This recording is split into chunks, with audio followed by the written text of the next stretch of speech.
Price Lord. எல்லாரும் எப்படி இருக்கீங்க? நல்லா இருக்கீங்களா? கர்த்தர் உங்களை அதிகமாக ஆசீர்வதிப்பாராக. அருமையான ஆசீர்வதிக்கப்பட்ட காலை வேளைக்காக ஆண்டவருக்கு நாம் நன்றி செலுத்துகிறோம்.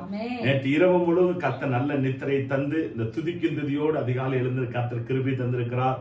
6 நாட்கள் நம்மோடு கூட இருந்தார். இந்த மாதத்தினுடைய கடைசி ஞாயிற்றுக்கிழமையிலே நாம் தேவ சமூகத்துக்கு நேராக கடந்து வந்திருக்கிறோம். பக்கத்துல சொல்லுங்க, கர்த்தர் நல்லவர், அவர் கிருபை என்றும் உள்ளது.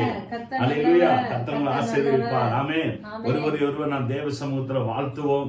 கர்த்தர் நம்முடைய வாழ்க்கையில அவர் பெரிய காரியங்களை ஆண்டவர் நிச்சயமாய் செய்வாராக. ஆமென். இந்த நேரத்திலே நாம் தேவ சமூகத்தில் ஜெபித்து இந்த ஆராதனை ஆரம்பிக்கும்படி விரும்புகிறோம். பைபிள்ல எடுத்துக்கொள்ளுங்க, பாட்டு புஸ்தகம் எடுத்துக்கொள்ளுங்க. கர்த்தர் நாம் துதித்து ஆராதிக்க போகிறோம். தேவ பிரசன்னத்தை நாம் உணர போகிறோம். ஆண்டவர் இந்த நாள் நம்மோடு கூட பேச போகிறார்.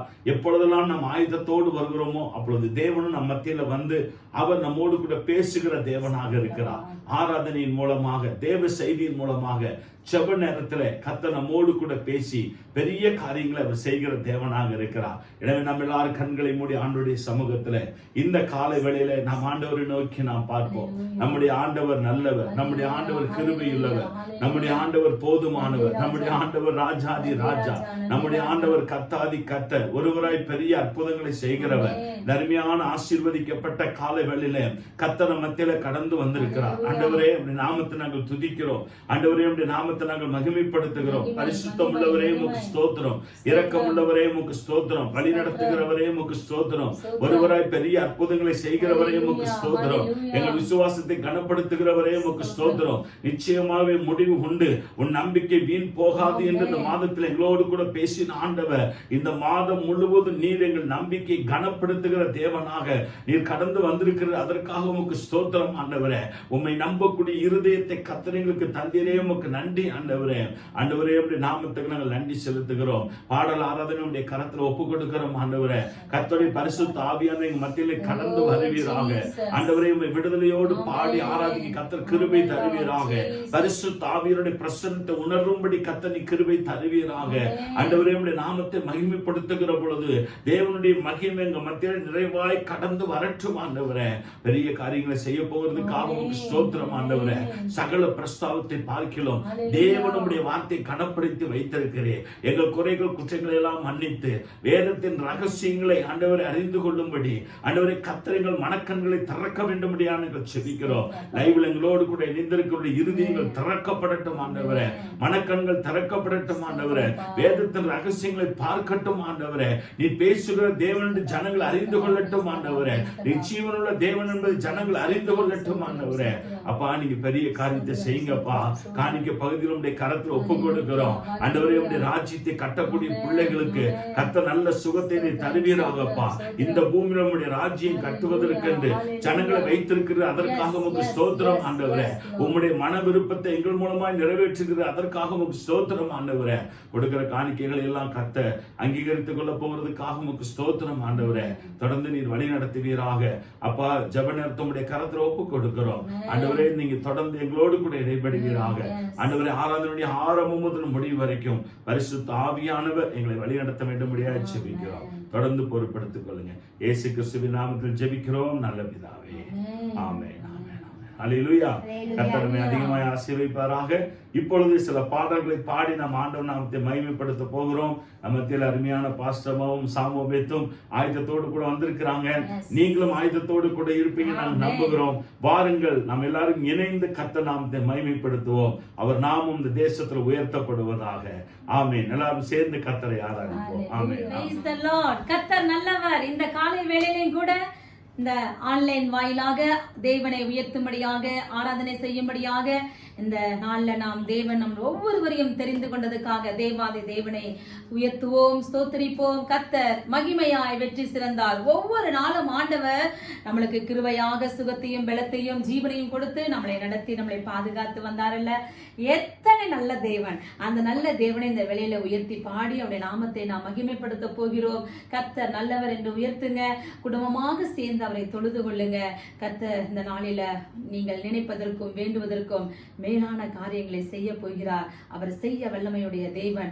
சங்கீதக்காரன் இப்படியாக சொல்கிறார் 105வது சங்கீதத்துல, கர்த்தரை துதித்து அவருடைய நாமத்தை பிரஸ்தாபமாக்குங்கள், அவருடைய செய்கைகளை ஜனங்களுக்குள்ளே பிரஸ்தாபப்படுத்துங்கள், அவரை பாடி அவரை கீர்த்தனம் பண்ணுங்கள், அவருடைய அதிசயங்களை எல்லாம் தியானித்து பேசுங்கள், அவர் செய்த அதிசயங்களையும் அவருடைய அற்புதங்களையும் அவர் வாக்கின் நியாய தீர்ப்புகளையும் நினைவு கூறுங்கள் என்று சொல்லி சங்கீதக்காரன் இப்படியாக சொல்கிறார். தேவன் நமக்கு செய்த நன்மைகளுக்காக எனத்தை செலுத்துவேன், ரட்சிப்பின் பாத்திரத்தை ஏந்தி கொண்டு தொழுது கொள்வேன் என்று சொல்லி சங்கீதக்காரன் சொல்கிறார். நாமும் இந்த காலை வேளையில ஆண்டவர் நம் வாழ்வில் செய்த நன்மைகளுக்காக அவரை உயர்த்துவோம், அவரை துதிப்போம், அவரை பாடுவோம், அவரை போற்றுவோம். உங்கள் வாழ்வில் எத்தனை நன்மைகள் செய்தார் அல்லவா? நாங்கள் சொன்னா நாங்க கேட்ட நிறைய சாட்சிகள் சொல்வீங்க. ஆண்டவர் எனக்கு இதை செய்தார், அதை பண்ணினார், அப்படி செய்தார் என்று சொல்லி. ஆனால் தேவன் நமக்கு ஏசப்பா ஒவ்வொரு நாளும் நம்மளோடு கூட இருந்தார் இல்லைங்க. நம்மளை நடத்தினார், நம்முடைய குடும்பத்தை நடத்தினார், நம்ம பிள்ளைகளை பாதுகாத்தார். அதனால தேவனை உயர்த்தி இந்த காலை வேளையில ஏசப்பா அவங்க நாமத்துல அற்புதம் நடக்குதப்பா, அதிசயங்கள் நடக்குதப்பா என்று சொல்லி உயர்த்தி பாடுங்க. அவர் வார்த்தையில வல்லமை, அவருடைய வார்த்தையில ஜீவன், பலவீனங்கள் எல்லாம் ஓடிரும், பலவீனம் எல்லாம் நீங்கும். பாடுங்க, உயர்த்துங்க. கர்த்தர் நல்லவர். ஹல்லேலூயா, ஹல்லேலூயா. நன்றி ராஜா, நன்றி ராஜா, நன்றி தகப்பனே. ஆவியானவரே உயர்த்துகிறோம். எங்களோடு சேர்ந்து நல்ல கரங்களை தட்டி சந்தோஷத்தோடு பாடுங்க. உங்க வீடுகளில் பாடும் சத்தம் கேட்கட்டும், உங்க வீடுகளில் குடும்பமாக ஆராதிக்கிற சத்தம் கேட்கட்டும். ஹல்லேலூயா, ஹல்லேலூயா. நன்றி ராஜா, நன்றி ராஜா, நன்றி ராஜா.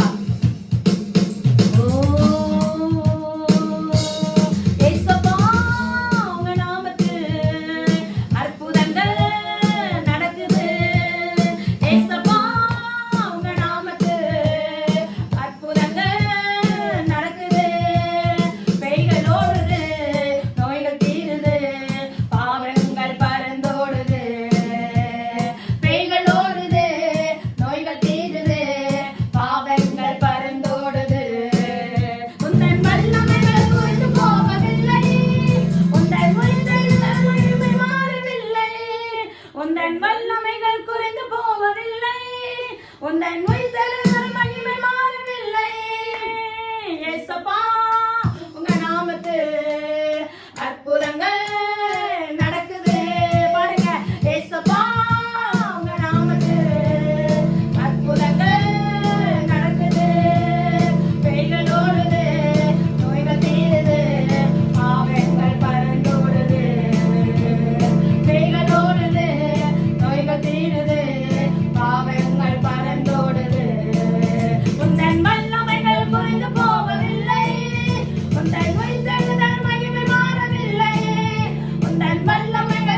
குறைந்து போவதில்லைங்க. அவருடைய நாமத்தை உயர்த்த உயர்த்த உயர்த்த, அவருடைய நாமத்தை நாம் ஆராதிக்க ஆராதிக்க ஆராதிக்க தேவன் பெரிய காரியங்களை செய்வார். அவர் வல்லமையுடைய தெய்வம், மகிமையாய் வெற்றி சிறந்தாருங்க. அவருடைய நாமத்தை உயர்த்த உயர்த்த தான் அற்புதம். அவருடைய நாமத்தை சொல்ல சொல்லதான் அதிசயம். இந்த காலை வேளையில எல்லாருமாக ஆண்டவரை இந்த வேளையில பாடினோம், இவ்வளவு நேரம் அவரை உயர்த்தினோம். இந்த நேரத்துல கொஞ்ச நேரம் அவருடைய சமூகத்துல நம்மளையே நாம் ஊற்ற போகிறோம்.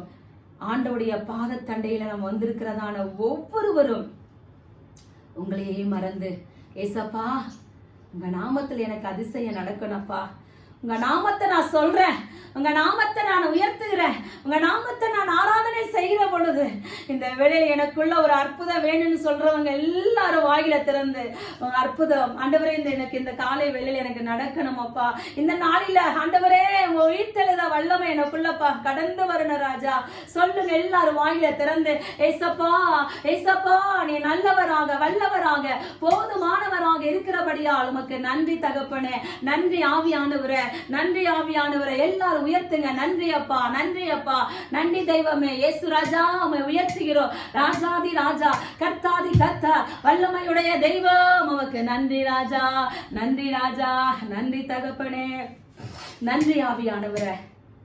அவர் நம் மத்தியில உலாவுகிற தெய்வம், நம்ம வீடுகளில அவர் அசைவாடுகிற தெய்வம். அன்று சாலமோன் மண்டபத்துல உலாவின பரிசுத்த ஆவியானவர் இந்த காலை வேளையில ஆண்டவரே நாங்கள் எங்கெல்லாம் கொடுகிறோமோ அங்கெல்லாம் நீர் அசைவாடுங்க ராஜா. ஹல்லேலூயா ஹல்லேலூயா ஹல்லேலூயா, நன்றி ராஜா. இந்த காலை வேளையில் ஆண்டவரே பரிசுத்த அலங்காரத்துடனே கர்த்தரை தொழுது கொள்கிறோம், உம்மை தொழுது கொள்கிறோம் ராஜா, உம்மை பணிந்து கொள்கிறோம் ஐயா.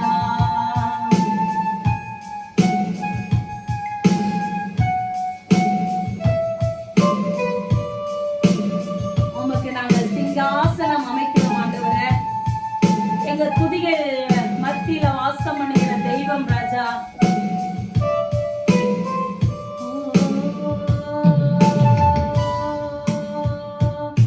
இதோ மனிதர்கள்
இந்த காலை வேளையில் ஆண்டவரே, இயேசு ராஜாவே, அப்பா உம் நாமத்தை எந்த இடங்கள் எல்லாம் நாங்கள் பிரஸ்தாபப்படுத்தியிருக்கிறோமோ ஆண்டவரே, அங்க கடந்து வந்து ஆசீர்வதிக்கிற தெய்வம் ஆண்டவரே, இந்த காலை வேளையில எங்கள் மத்தியில உலாவுகிற பரிசுத்த ஆவியானவரே, ஓ எங்களை நடத்துங்க, எங்களை நடத்துங்கப்பா, எங்க குடும்பங்களை நடத்துங்கப்பா.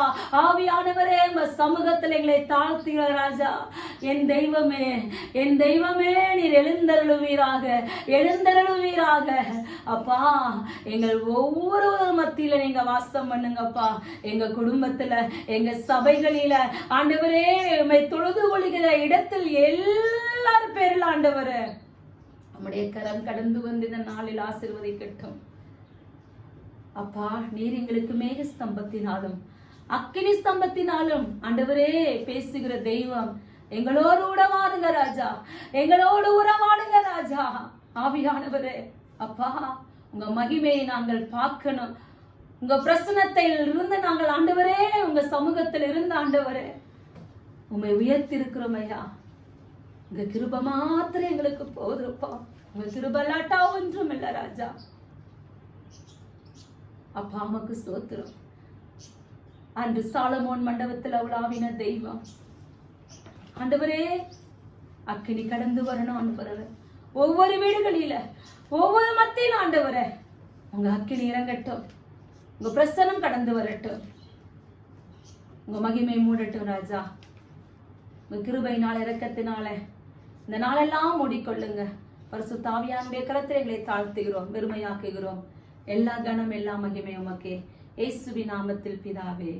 ஆமேன், ஆமேன், ஆமேன், ஆமேன். கர்த்தர் நம்மளை ஆசீர்வதிப்பாராக. இவ்வளவு நேரம் தேவனை உயர்த்தினோம், ஆராதனை செய்தோம். நிச்சயமாலுமே ஆண்டவர் இந்த காலை வேளையில உங்களோடு கூட இருந்து பெரிய காரியத்தை செய்வார். இந்த நாளிலும் கூட நாம் ஆண்டுடைய வார்த்தையை கேட்க ஆயத்தமா இருக்கிறோம்.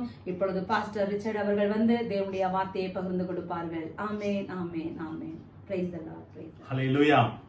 ஆண்டவராகிய இயேசு கிறிஸ்துவின் நாமத்தினாலே உங்களை யாவரையும் அன்போடு கூட வாழ்த்தி மீண்டுமாய் வரவேற்கிறோம். கர்த்தர் இந்த காலை வேளையில நல்ல ஒரு ஆராதனை நேரத்தை கர்த்தர் நமக்கு தந்தார். அவருடைய வல்லமைகள் குறைந்து போகவில்லை. இன்றைக்கும் ஜீவனுள்ள தேவன் நம்மோடு கூட இருக்கிறார். அவருடைய வல்லமைனால இன்றைக்கும் அற்புதங்கள் நடக்கிறது, அடையாளங்கள் நடக்கிறது. அதனாலதான் ஆண்டவர் நம்புற ஒவ்வொருவருமே இந்த உலகத்துல வெற்றியாய் வாழ கர்த்தர் கிருபை தந்திருக்கிறார். ஹல்லேலூயா. எத்தனை பேர் இந்த ஆராதனை என்ஜாய் பண்ணீங்க? ஆமென். எனவே லைவா இருந்தாலும் நீ தேவனுக்கென்று கொடுக்கக்கூடிய கனத்தை கொடுக்கும் போது கர்த்தர் உங்க வாழ்க்கையில நிறைவான ஆசீர்வாதங்களை கர்த்தர் நிச்சயமாய் ஆண்டவர் தருவாராக. ஆமென். எனவே ஆண்டவர் அதிகமாய் ஆசீர்வதிப்பாராக. மீண்டுமாக கிறிஸ்துவின் கர்சனை ஊழியங்கள் சார்பாக உங்கள் யாவரையும் அன்போடு கூட வாழ்த்தி வரவேற்கிறோம். இந்த நாளில் தேவன் உங்களோடு கூட இருப்பாராக. விசேஷமாக இன்றைக்கு தான் நான் முதன் முறையாக இந்த லைவ்ல உங்களோடு கூட இணைந்து நான் கர்த்தரை ஆராதிக்கிறேன் என்று நீங்கள் சொல்வீர்கள் என்றால் திரையில் பார்க்கின்ற நம்பருக்கு நீங்க என்ன செய்யுங்க, வாட்ஸ்அப் மூலமாக, இமெயில் மூலமாக நீங்க என்ன செய்யுங்க, ஜெப குறிப்புகளை அனுப்பலாம்.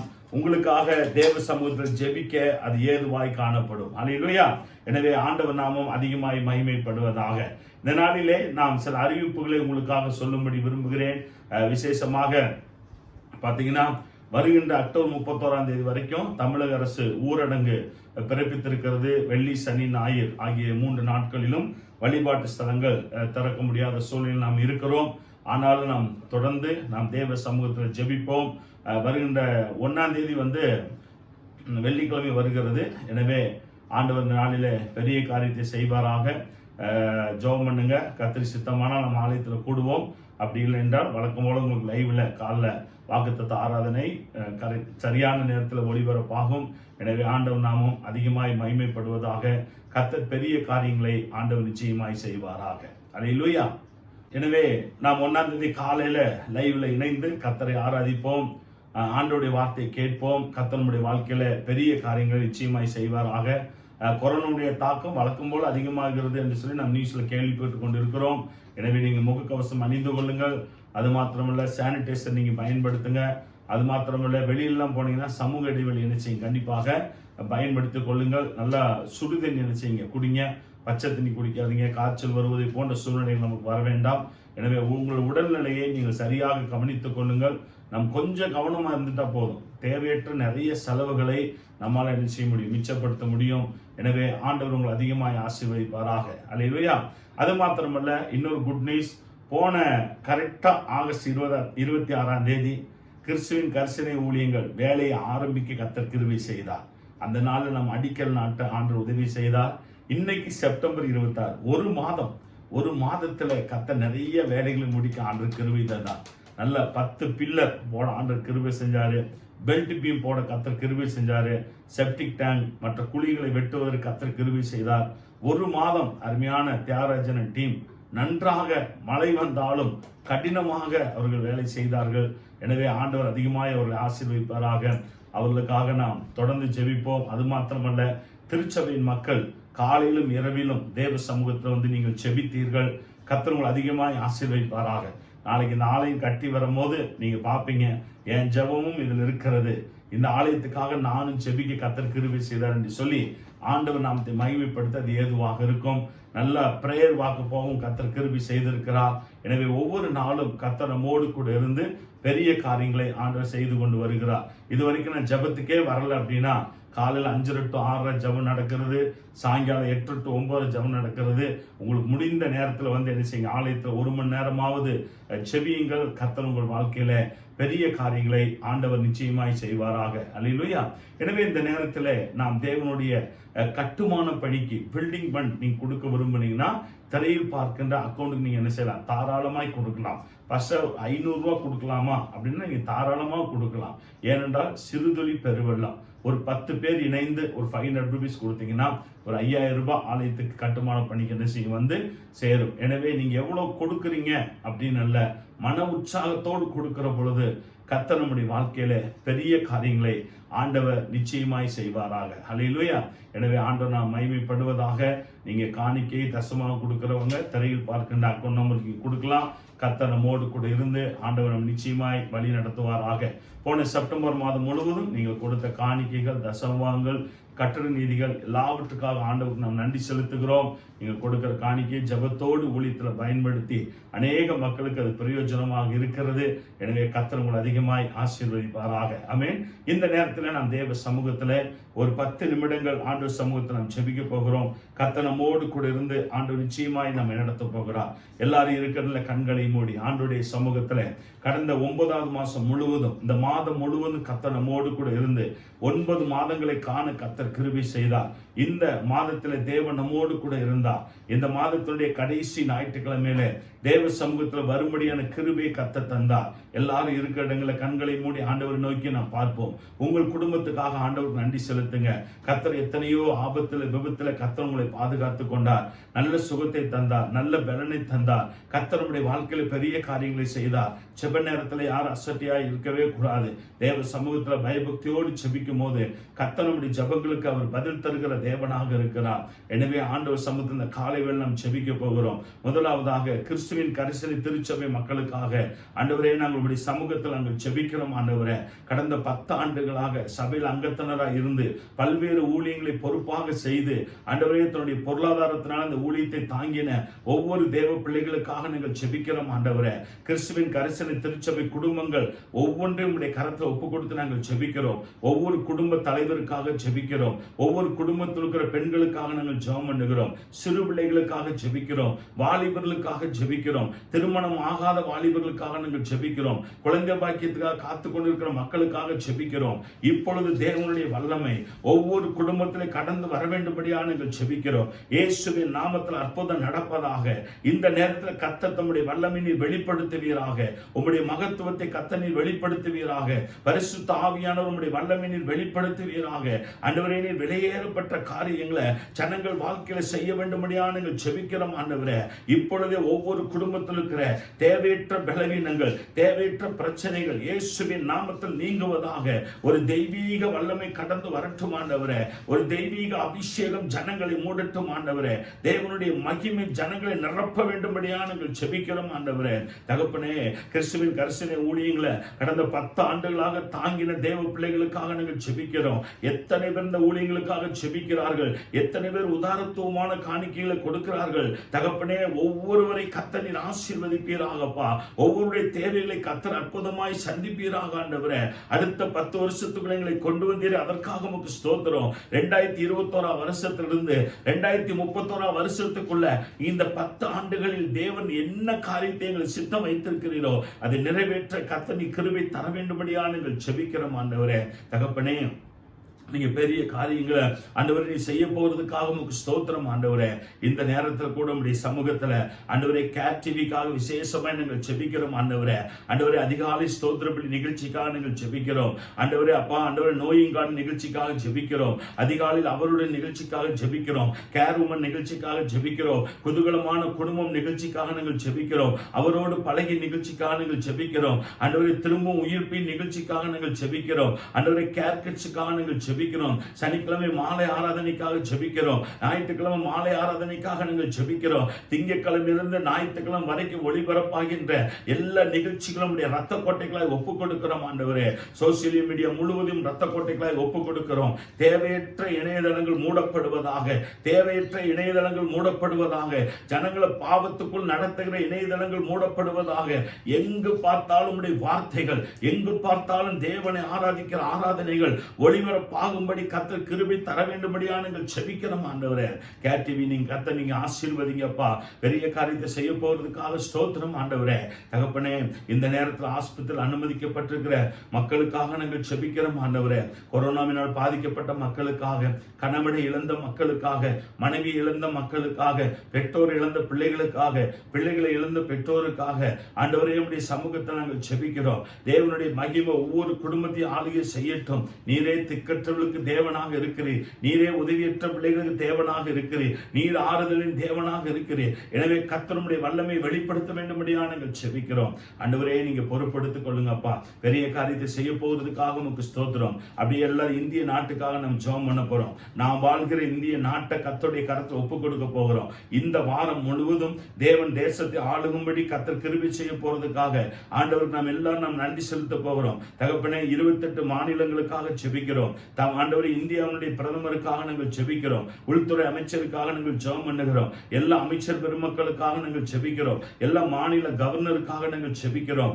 யார் எந்த உயர் அதிகாரத்தில் இருந்தாலும் தேவனுடைய சித்தம் மாத்திரம் நிறைவேறட்டும். தேவனுடைய ஆளுகை தேசத்துல கடந்து வரட்டும். தேவனுடைய ராஜ்யம் தேசத்துல கடந்து வரட்டும். எல்லா ஆதிக்கங்கள் இயேசு கிறிஸ்துவின் நாமத்துல மறைந்து போவதாக.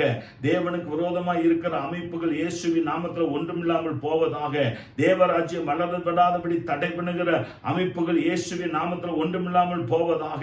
ஊழியங்களுக்கு, போதகர்களுக்கு, சபைகளுக்கு விரோதமாக எழும்புகிற மக்கள் தொடப்படுவார்களாக. அப்படிப்பட்ட மக்களை கர்த்தர் தொட்டு போதகர்களாக நீர் மாற்ற வேண்டும்படியாக நாங்கள் ஜெபிக்கிறோம் ஆண்டவரே. அப்பா, நீங்க பெரிய காரியத்தை செய்ய போறதுக்காக உங்களுக்கு ஸ்தோத்திரம் ஆண்டவரே. இந்த நேரத்தில் கூட உம்முடைய சமூகத்துல தமிழ்நாட்டுக்காக நாங்கள் ஜெபம் பண்ணுகிறோம். தமிழக முதல்வருக்காக நாங்கள் ஜெபிக்கிறோம் ஆண்டவரே. அப்பா, எதிர்க்கட்சி தலைவருக்காக ஜெபிக்கிறோம். எம்எல்ஏக்களுக்காக நாங்கள் ஜெபிக்கிறோம் ஆண்டவரே. IAS IPS அதிகாரிகளுக்காக ஜெபிக்கிறோம். மருத்துவமனையில் பணியாற்றுகிற மக்களுக்காக நாங்கள் ஜெபிக்கிறோம். போலீஸ் துறை ஆண்டவரே, காவல்துறை கண்காணிப்பாளர்களுக்காக நாங்கள் ஜெபிக்கிறோம் ஆண்டவரே. ஆண்டவரே, கர்த்தர் நீங்க பெரிய காரியத்தை செய்யுங்க ஆண்டவரே. உம்முடைய வல்லமை கர்த்தர் நீங்க வெளிப்படுத்துங்க. தூய்மை பணியாளர்களுக்காக நாங்கள் ஜெபிக்கிறோம். தன்னார்வ தொண்டு நிறுவனங்களுக்காக நாங்கள் ஜெபிக்கிறோம் ஆண்டவரே. தன்னார்வ ஆர்வலர்களுக்காக நாங்கள் ஜெபம் பண்ணுகிறோம். இயேசுவின் நாமத்தில் ஒவ்வொருவரை நாங்கள் ஆசீர்வதிக்கிறோம். பெரிய காரியத்தை செய்யுங்க ஆண்டவரே.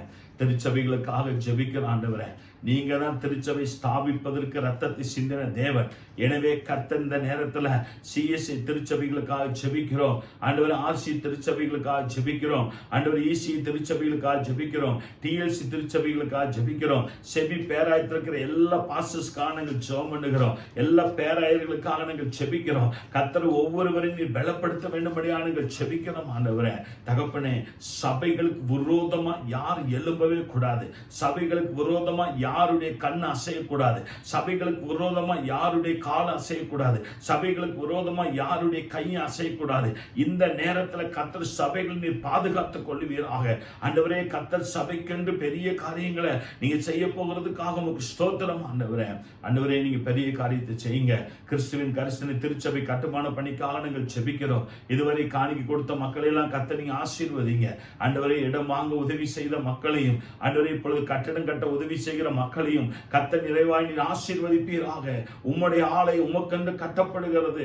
எனவே கர்த்தர் எஸ்ராதி 1:5-6-7 சொல்லப்பட்டதுபடி தேவன் எவர்களை ஏவினாரோ அவர் எல்லாரும் எழும்பினார்கள் என்ற வார்த்தையின்படி ஆண்டவரே இந்த ஆலயத்தை கட்டக்கூடிய ஜனங்களை நீர் எழுப்ப போகிறதுக்காக உமக்கு ஸ்தோத்திரம் ஆண்டவரே. எழுப்பினதற்காக உமக்கு நன்றி சொல்லுகிறோம் ஆண்டவரே. உடைய கரத்தில் ஒப்பு கொடுக்கிறோம். கர்த்தர் நீங்க பெரிய காரியத்தை செய்யுங்கப்பா. உடைய கரத்தில் அர்ப்பணித்து நாங்கள் செபிக்கிறோம். விசேஷமாக இந்த நாளிலே ஆண்டவரே பிறந்த நாளை கொண்டாடுகிற அருமையான பாஸ்டர் ராபர்ட் ஐயாவுக்காக நாங்கள் செபிக்கிறோம் ஆண்டவரே. கர்த்தர் அருமையான பாஸ்டர் நல்ல சுகத்தையும் பலத்தையும் ஆரோக்கியத்தையும் தந்து உடைய வல்லமை வெளிப்படுத்த வேண்டும்படியாக நாங்கள் செபிக்கிறோம் ஆண்டவரே. கர்த்தர் பெரிய காரியத்தை செய்வீராக. தொடர்ந்து நீர் வழி நடத்தும். இந்த நாள் முழுது கர்த்தர் எங்களோடு கூட இருந்து எங்களை நடத்த வேண்டும்படியாக நாங்கள் செபிக்கிறோம். பொறுப்படுத்திக் கொள்ளுங்க. இயேசு கிறிஸ்துவின் நாமத்தில் ஜெபிக்கிறோம் நல்ல பிதாவே. ஆமென், ஆமென், ஆமென். அல்லேலூயா. கர்த்தர் உங்களை அதிகமாக ஆசீர்வதிப்பாராக. இந்த நேரத்திலே உங்களோடு கூட கர்த்தருடைய வார்த்தையை பகிர்ந்து கொள்ளும்படியாக விரும்புகிறேன். கர்த்தர் இந்த நாள் முழுவதும் நம்மோடு கூட இருந்து ஆண்டவர் நிச்சயமாய் நம்மை வழி நடத்துவாராக. இந்த செப்டம்பர் மாசத்துல கர்த்தர் நமக்கு கொடுத்திருக்கிற வாக்குத்தத்த வார்த்தை நீதிமொழிகள் 23:18 நிச்சயமாகவே முடிவு உண்டு, உன் நம்பிக்கை வீண் போகாது. அல்லேலூயா. இந்த 1ஆம் தேதி காலையில் நம்ம அந்த வசனத்தை நாம் தியானித்தோம். ஷியர் ஹோப், நிச்சயமான நம்பிக்கை என்று சொல்லி நம்ம பார்த்தோம். அதுக்கப்புறம் 5ஆம் தேதி பார்த்தோம் வெயின் ஹோப், வீணான நம்பிக்கைகள், பலனற்ற நம்பிக்கைகள். நமக்கு எதுலாம் ரிசல்ட் கிடைக்கலையோ அது மேலெல்லாம் போய் நம்ம சில சமயம் நம்பிக்கை வச்சு நம்ம நேரத்தை நாம் என்ன செய்கிறோம், வீணாக்கி கொண்டு இருக்கிறோம். போன வாரம் அதே போல 12ஆம் தேதி நம்ம பார்த்தோம் கெயின் ஹோப், பலன் தருகிற நம்பிக்கை. கர்த்தர் பேரிலே, தேவனுடைய வார்த்தையின் பேரிலே நாம் மரித்தாலும் தேவன் பேர் நம்பிக்கை வைக்கும் போது கர்த்தர் நம்முடைய வாழ்க்கையில பலன் தருகிற தேவனாக இருக்கிறார். ஹல்லேலூயா. போன வாரத்தில் நாம் நம்பிக்கை அறிக்கை செய்தல், கன்ஃபெஷன் ஹோப். நம்பினா பார்த்தாதுங்க, அந்த நம்பிக்கையை நாம் தேவ சமூகத்தில் என்ன செய்ய வேண்டும், அறிக்கை செய்ய வேண்டும் என்று சொல்லி நாம் தேவ சமூகத்தில் நாம் 5 விதமான நம்பிக்கையை பற்றி பார்த்தோம்.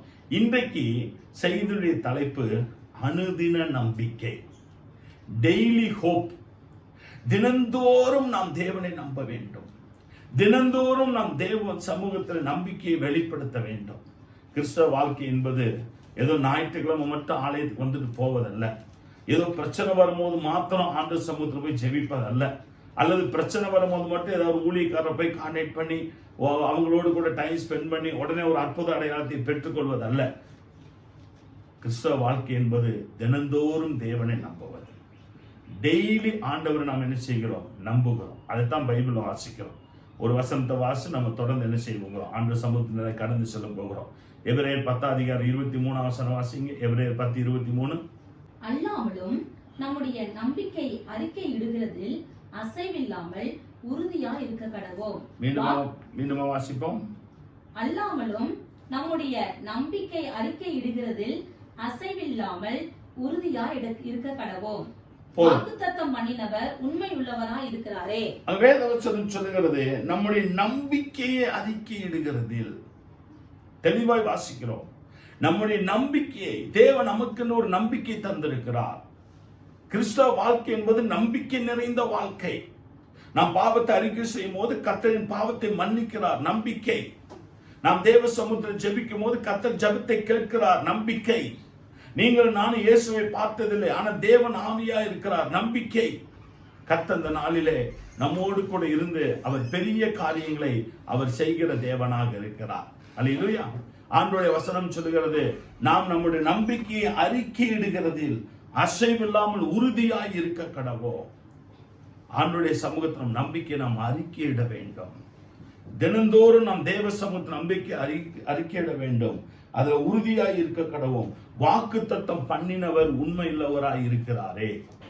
அல்லேலூயா. வாக்குத்தத்தம் பண்ணினவர் உண்மை உள்ளவராய் இருக்கிறாரே. நாம் நம்பிக்கையை அறிக்கையிடுகிறதில் உறுதியாய் இருக்க கடவோம். நம்பிக்கை விற்றக்கூடாதுங்க. தினந்தோறும் நம் தேவ சமூகத்துல நாம் என்னென்ன சூழ்நிலைகளை நாம் பார்க்கிறோமோ அதுக்கு மேல நம்ம நம்பிக்கை என்ன செய்ய வேண்டும், பேச வேண்டும். அதுதான் வேதத்தை நாம் வாசிக்கிறோம். 5 காரியங்களை குறித்து நீங்க உங்களோடு கூட பேசும்படி விரும்புகிறேன். நீங்க உங்களோடு கூட திருப்பிக் கொள்ளுங்க. மார்க் புஸ்தகத்துல 4 சம்பவங்களை நாம் பார்க்க போகிறோம். அது பின்பதாக பழைய ஏற்பாட்டுல கண்டிப்பா ஒரு சம்பவத்தை நாம் பார்க்க வேண்டும். 5 காரியத்தை சொல்லி இன்னைக்கு உங்களுக்காக நாம் ஜெபிக்க போகிறோம். முதலாவது வாசி பாத்தீங்கன்னா மார்க் 11:23 24 எவனாகிலும் இந்த மலையை பார்த்து நீ பெயர்ந்து சமுத்திரத்திலே தள்ளுண்டு போ என்று சொல்லி தான் சொன்னபடியே நடக்கும் என்று தன் இருதயத்தில் சந்தேகப்படாமல் விசுவாசித்தால் அவன் சொன்னபடியே ஆகும் என்று மெய்யாகவே உங்களுக்கு சொல்கிறேன். ஆதலால் நீங்கள் ஜெபம் பண்ணும்போது எவைகளை கேட்டுக்கொள்வீர்களோ அவைகளை பெற்றுக்கொள்வோம் என்று விசுவாசியுங்கள், அப்பொழுது அவைகள் உங்களுக்கு உண்டாகும் என்று சொல்கிறேன். முதலாவது மலை போன்ற பிரச்சனை. ஆண்டவர் அங்க ஒரு வார்த்தையை சொல்கிறார், எவனாயிலும் இந்த மலையை பார்த்து நீ பெயர்ந்து சமுத்திரத்தில் தள்ளுண்டு போ என்று சொல்லி தான் சொன்னபடியே நடக்கும் என்று தன் இருதயத்தில் சந்தேகப்படாமல் விசுவாசித்தால் அவன் சொன்னபடியே ஆகும் என்று மெய்யாகவே உங்களுக்கு சொல்லுகிறேன். சொன்னபடியே ஆகும். நாம் என்ன சொல்லுகிறோமோ அது கண்டிப்பாய் நடக்கும். நம்பிக்கை அறிக்கைகள் என்ன நடக்க போகுதோ அதை சொல்ல வேண்டும். நாம் எதை சொல்லுகிறோம் அது கண்டிப்பாய் நடக்கும். அதனால நம்ம பேசுறதுல ரொம்ப கவனமாக இருக்க வேண்டும். ஆண்டவர் சொன்னார், எவனாகிலும் இந்த மலையை பார்த்து. நம்முடைய வாழ்க்கையில முதலாவதாக மலை போன்ற பிரச்சனை. தினந்தோறும் பார்த்தீங்கன்னா நம்மளை விட பல மடங்கு பிரச்சனை பெருசா இருக்கிற மாதிரி நம்ம பார்த்துக்கிட்டே இருக்கிறோம். ஒவ்வொரு நாளும் இன்னைக்கு ஆண்டவர் சொல்லுகிறார், அந்த மலையை பார்த்து நீங்கள் பேசுங்கள். தினந்தோறும் நம்முடைய வாழ்க்கையில் அப்படிப்பட்ட பிரச்சனைகள் வரலாம். நீங்க ஒருவேளை பாஸ்டர்கிட்ட சொல்லலாம், பாஸ்டர் மாட்ட சொல்லலாம், இல்ல உங்க நண்பர்கள்ட்ட சொல்லலாம். நீங்க எல்லாத்தையும் சொல்றதுனால ஒன்றும் ஆக போறது இல்லை. நீங்கள் மலையை பார்த்து பேச வேண்டும். அதுதான் தேவன் அந்த இடத்துல சொல்லுகிறார். அப்ப ஆண்டவர் அதை சொல்லிட்டு ஜெபத்தை கனெக்ட் பண்ணுகிறார். அங்க 24 வசனம் வாசிச்சு பார்த்தீங்கன்னா, ஆதலால் நீங்கள் ஜெபம் பண்ணும் போது எவைகளை கேட்டுக்கொள்வீர்களோ அவைகளை பெற்றுக்கொள்வோம். அப்படின்னா என்ன சொல்றாருன்னா, நீங்க என்ன சொன்னீங்களோ அது கண்டிப்பா உங்களுக்கு கிடைச்சிடும்ன்றார் ஆண்டவர். நீ மலையை பார்த்து பெயர்ந்து சமுத்திரத்துல தள்ளுண்டு போ என்று சொல்லி தன் இருதயத்துல சொன்னபடியே நடக்கும் சொல்லி நம்பினா கண்டிப்பா நடக்கும்ன்றார் ஆண்டவர். ஆதலால் நீங்கள் ஜெபம் பண்ணும் போது ஆண்டவர் சீஷர்களுக்கு ஒரு அதிகாரத்தை தருகிறார். நீங்கள் பேசுங்கள். உங்க வாழ்க்கையில் இருக்கிற மலை போன்ற பிரச்சனையை பார்த்து நீங்க என்ன செய்யுங்க, பேசுங்கள். பேசினாதான் நடக்குங்க. அப்ப நம்ம நம்பிக்கை கண்டிப்பாக அறிக்கையிட வேண்டும். இன்னைக்கு இந்த நிகழ்ச்சி பார்த்து கொண்டு தேவ பிள்ளைகளே, உங்க வாழ்க்கையில மலை போன்ற பிரச்சனைகள் இருக்கிறதா? பாஸ்டர் என்னால் தாங்க முடியல, என்னை விட பல மடங்கு பெருசா இருக்குது. அந்த மலையை பத்தி பேசாதீங்க, மலையை பார்த்து பேசுங்க. சில பேர் வந்து மலையை பத்தி பேசிக்கிட்டே இருப்பாங்க. அவங்க பிரச்சனையை பத்தி, என் பிரச்சனை இவ்வளவு பெருசு ஊரெல்லாம் சொல்லிக்கிட்டே இருப்பாங்க. அவசியமே கிடையாது. அந்த மலையை பார்த்து நீங்க பேச வேண்டும். என்ன பேசணும்? அது என்னவோ முடியணுமோ அதை பேசணும். ஆண்டவர் சொல்றாரு, பெயர்ந்து சமுத்திரத்துல தள்ளுண்டு போ. பெயர்ந்து சமுத்திரத்துல தள்ளுண்டு போ. 3 காரியங்கள் நடக்கிறது. முதலாவது பெயர்க்கப்படுகிறது. அந்த பிரச்சனை ஒன்றுமில்லாமல் இடம் மாறுகிறது. 2வது பாத்தீங்கன்னா சமுத்திரத்திலே, அப்படின்னா கடலுக்கு போச்சு சொல்றார் ஆண்டவர். 3வது தள்ளுண்டு போனா சமுத்திரத்துல போய் விழுகட்டும் அப்படின்றார். ஏன்னா பூமி வந்து ஒரு பகுதி தாங்க நிலம், 3 பகுதி தண்ணி. இந்த ஒரு பகுதியில் இருக்கிற மலைகளை 3 பகுதியில் இருக்கிற தண்ணியும் கண்டிப்பா என்ன செய்ய முடியும், உள்வாங்கி கொள்ள முடியும். ஏன்னா கடல் வந்து அவ்வளவு பெருசு, நீர்நிலைகள் அதிகம். ஆண்டவர் சொல்றார், மலையை பார்த்து நீ பயந்து சமுத்திரத்தில் என்ன செய்ய தள்ளுண்டு போ. ஏன் ஆண்டவர் அதை சொன்னார்? நீங்க வாசிச்சு பாத்தீங்கன்னா 11 அதிகாரம் 20-22 வாசிங்க. மறுநாள் காலையிலே அவர்கள்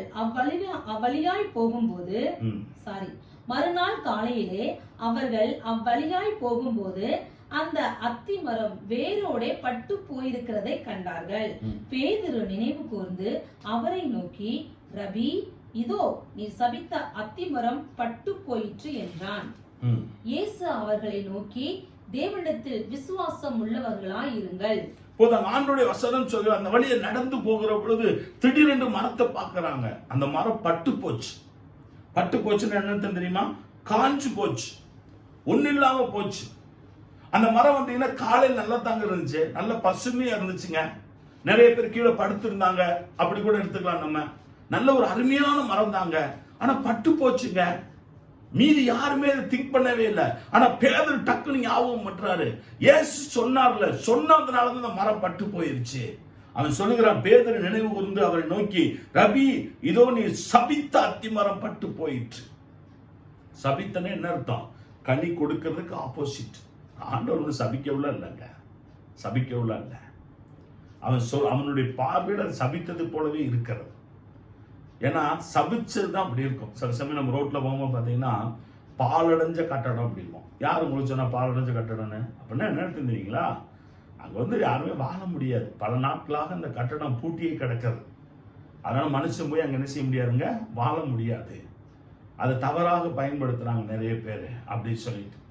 அப்ப ஆண்டவர் சபித்தார் என்று வேதத்தில் இல்லை. ஆனா பேதுரு சொல்லுகிறார், நீ சபித்த மரம் பட்டு போயிற்றே. அப்ப அவர் சபித்தாரா இல்லையா அப்படின்னு நீங்க வாசி பார்த்தீங்கன்னா அங்க வேதவசனம் சொல்கிறது. மார்க் 11 அதிகாரம் 12-14 வாசிங்க. 12-14. மறுநாளிலே அவர்கள் பெத்தானியாவில் இருந்து புறப்பட்டு வருகையில் அவருக்கு பசி உண்டாயிற்று. அப்பொழுது இலைகள் உள்ள ஒரு அத்தி மரத்தை தூரத்திலே கண்டு அதில் ஏதாகிலும் அகப்படுமோ என்று பார்க்க வந்தார். அத்தி பல காலமாய் இராதபடியால் அவர் அதனிடத்தில் வந்தபோது அதில் இலைகளே அல்லாமல் வேறொன்றையும் காணவில்லை. அப்பொழுது இயேசு அதை பார்த்து, இது முதல் ஒரு காலம் ஒருவனும் உன்னிடத்தில் கனியை புசியாதிருக்க கடவன் என்றார். அதை அவருடைய சீசர்கள் கேட்டார்கள். பேதுரு சொல்லுகிறார், ஆண்டவரே நீ சபித்த மரம் பட்டு போயிற்றுன்னு. இயேசு சபிக்கல. அவர் என்ன சொல்லுகிறார்? 14 வசனத்துல, இது முதல் ஒரு காலம் ஒருவனும், ஒரு காலம்னு என்னைக்குமே அந்த மரம் உயிரோடு இருக்க நாள் எல்லா நாளுமே ஒருவனும் யாருமே உன்னிடத்தில் கனியை புசியாது இருக்க கடவன் அப்படின்றார். அப்படின்னா என்ன அர்த்தம்? கனிங்கிற வார்த்தைக்கு இடமே இல்லை உன் லைஃப்ல அப்படின்னு சொல்லிட்டார். அந்த வார்த்தையின்படியே நடந்துச்சு. வேதவசனம் சொல்கிறது, அதை அவருடைய சீஷர்கள் கேட்டார்கள். அப்ப சீஷர்களுக்கு தேவன் எப்படி ட்ரைனிங் கொடுக்கிறார்னா, ஒரு மரம் பட்டு போகணும்னா நீ சொன்னாவே போதுன்றாரு. இன்னைக்கு மரம் பட்டு போனா என்ன செய்வீங்க? நேர கடைக்கு போவோம், மருந்து வாங்குவோம் இல்லையா? அக்ரிகல்ச்சர் கடை இருக்குல்ல, மருந்து கடை, நாட்டு மருந்து கடை, அங்கே போய் மருந்து வாங்குவோம். இப்போ நம்ம சர்ச்சு கட்டிட்டு இருக்கோம்ல, அங்கே மரம்லாம் இருக்குது. அப்போ அங்கே அந்த கட்டடம் கட்டுறவங்களும் அதான் சொல்கிறாங்க, என்னங்க அது வேறு வச்சு என்ன வேணா, அது இல்லைங்க அது மருந்து ஊற்றுனா பட்டு போயிருங்க, காஞ்சு போயிடும், அந்த வேர் செத்து போயிடும் அப்படின்ட்டான். இப்போ ஆண்டவர் என்ன பண்ணுறாருன்னா, அந்த கனி கொடுக்கறதுங்கிறது வேர் சம்பந்தப்பட்டது. வேர் மூலமாக தான் கனி உண்டாகும். கனி கொடுக்கவே கூடாதுன்னு என்ன அர்த்தம்? வேர்லயே ஆண்டவர் கையை வச்சுட்டார். அந்த இடத்துலயே ஆண்டவர் சொல்லுகிறார், கனி நீ கொடுக்கவே கூடாது அப்படின்ட்டு சொன்னது அப்படியே நடந்துச்சு. சீசர்கள் அதை கேட்டார்கள். அப்ப ஆண்டவர் சீசர்களை எப்படி ட்ரெயின் அப் பண்றாரு? ஜெபத்துல நீ இதைத்தான் செய்ய வேண்டும்.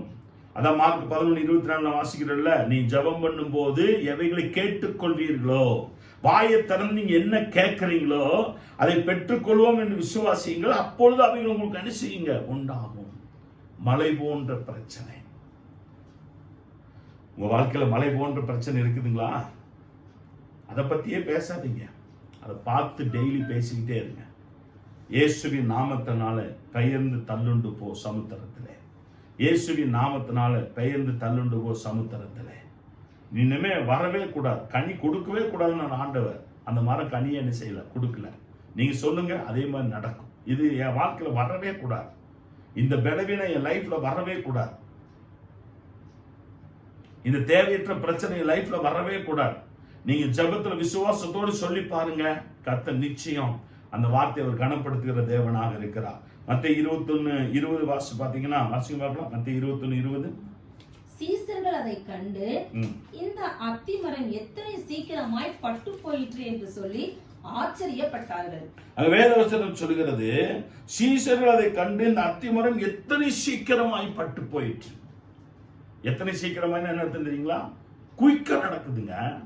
அப்ப அவருடைய வார்த்தைக்கு எவ்வளவு வல்லமை. ஆண்டவர் என்ன கேன்ல என்ன மருந்தா கொண்டு வந்து பட்டு போறதுக்கு? பேதறிங்க வாடா, ஆண்டவரே என்ன ஆண்டவரே, இந்த மருந்தை கலக்கி இதுல ஊத்தி, இது இந்த அத்தி மரத்து பக்கத்துல குழி தோண்டி இதுல ஊத்து, அந்த வேரெல்லாம் பட்டு போயிரு அப்படியே சொன்னாரு. வார்த்தைக்கு அவ்வளவு வல்லமை இருக்கு. நீங்க மருந்து கடையில் போய் மருந்து வாங்குறது ஒண்ணுதான், செபத்துல விசுவாசத்தோடு பேசுகிற வார்த்தை அதிக விலையேற பெற்றது. அது சீக்கிரமாய் பட்டு போயிற்று அப்படின்னு சொல்லி சொல்லப்படுகிறது. 21-22 வாசி பாத்தீங்கன்னா, வாசிங்க. இயேசு அவர்களை நோக்கி, நீங்கள் சந்தேகப்படாமல் விசுவாசம் உள்ளவர்களாய் இருந்தால் இந்த அத்தி மரத்துக்கு செய்ததை நீங்கள் செய்வது அல்லாமல் இந்த மலையை பார்த்து நீ பெயர்ந்து சமுத்திரத்திலே தள்ளுண்டு போ என்று சொன்னாலும் அப்படியே ஆகும் என்று மெய்யாகவே உங்களுக்கு சொல்கிறேன். மேலும் நீங்கள் விசுவாசம் உள்ளவர்களாய் ஜெபத்திலே எவைகளை கேட்பீர்களோ அவைகளை எல்லாம் பெறுவீர்கள் என்றார். எவைகளை கேட்பீர்களோ அவைகளை எல்லாம் எல்லாம் பெறுவீர்கள். எல்லாமே நடக்கும்ன்றார் ஆண்டவர். நம்பிக்கையை பற்றி தாங்க பேசுறார். நீங்க ஜெபத்துல எவைகளை எல்லாம் கேட்டுக்கொள்வீர்களோ அவைகளை எல்லாம் பெற்றுக்கொள்வீர்கள் என்று சொல்லுகிறார். கேட்டுக்கொள்றதுன்னா பேசுறது, கேட்கறது, வாயை திறந்து கேட்கறது. கிறிஸ்தவ வாழ்க்கை வாய் இருந்தா தான் பிழைக்க முடியும். வாய் வேணும் நம்ம கண்டிப்பா.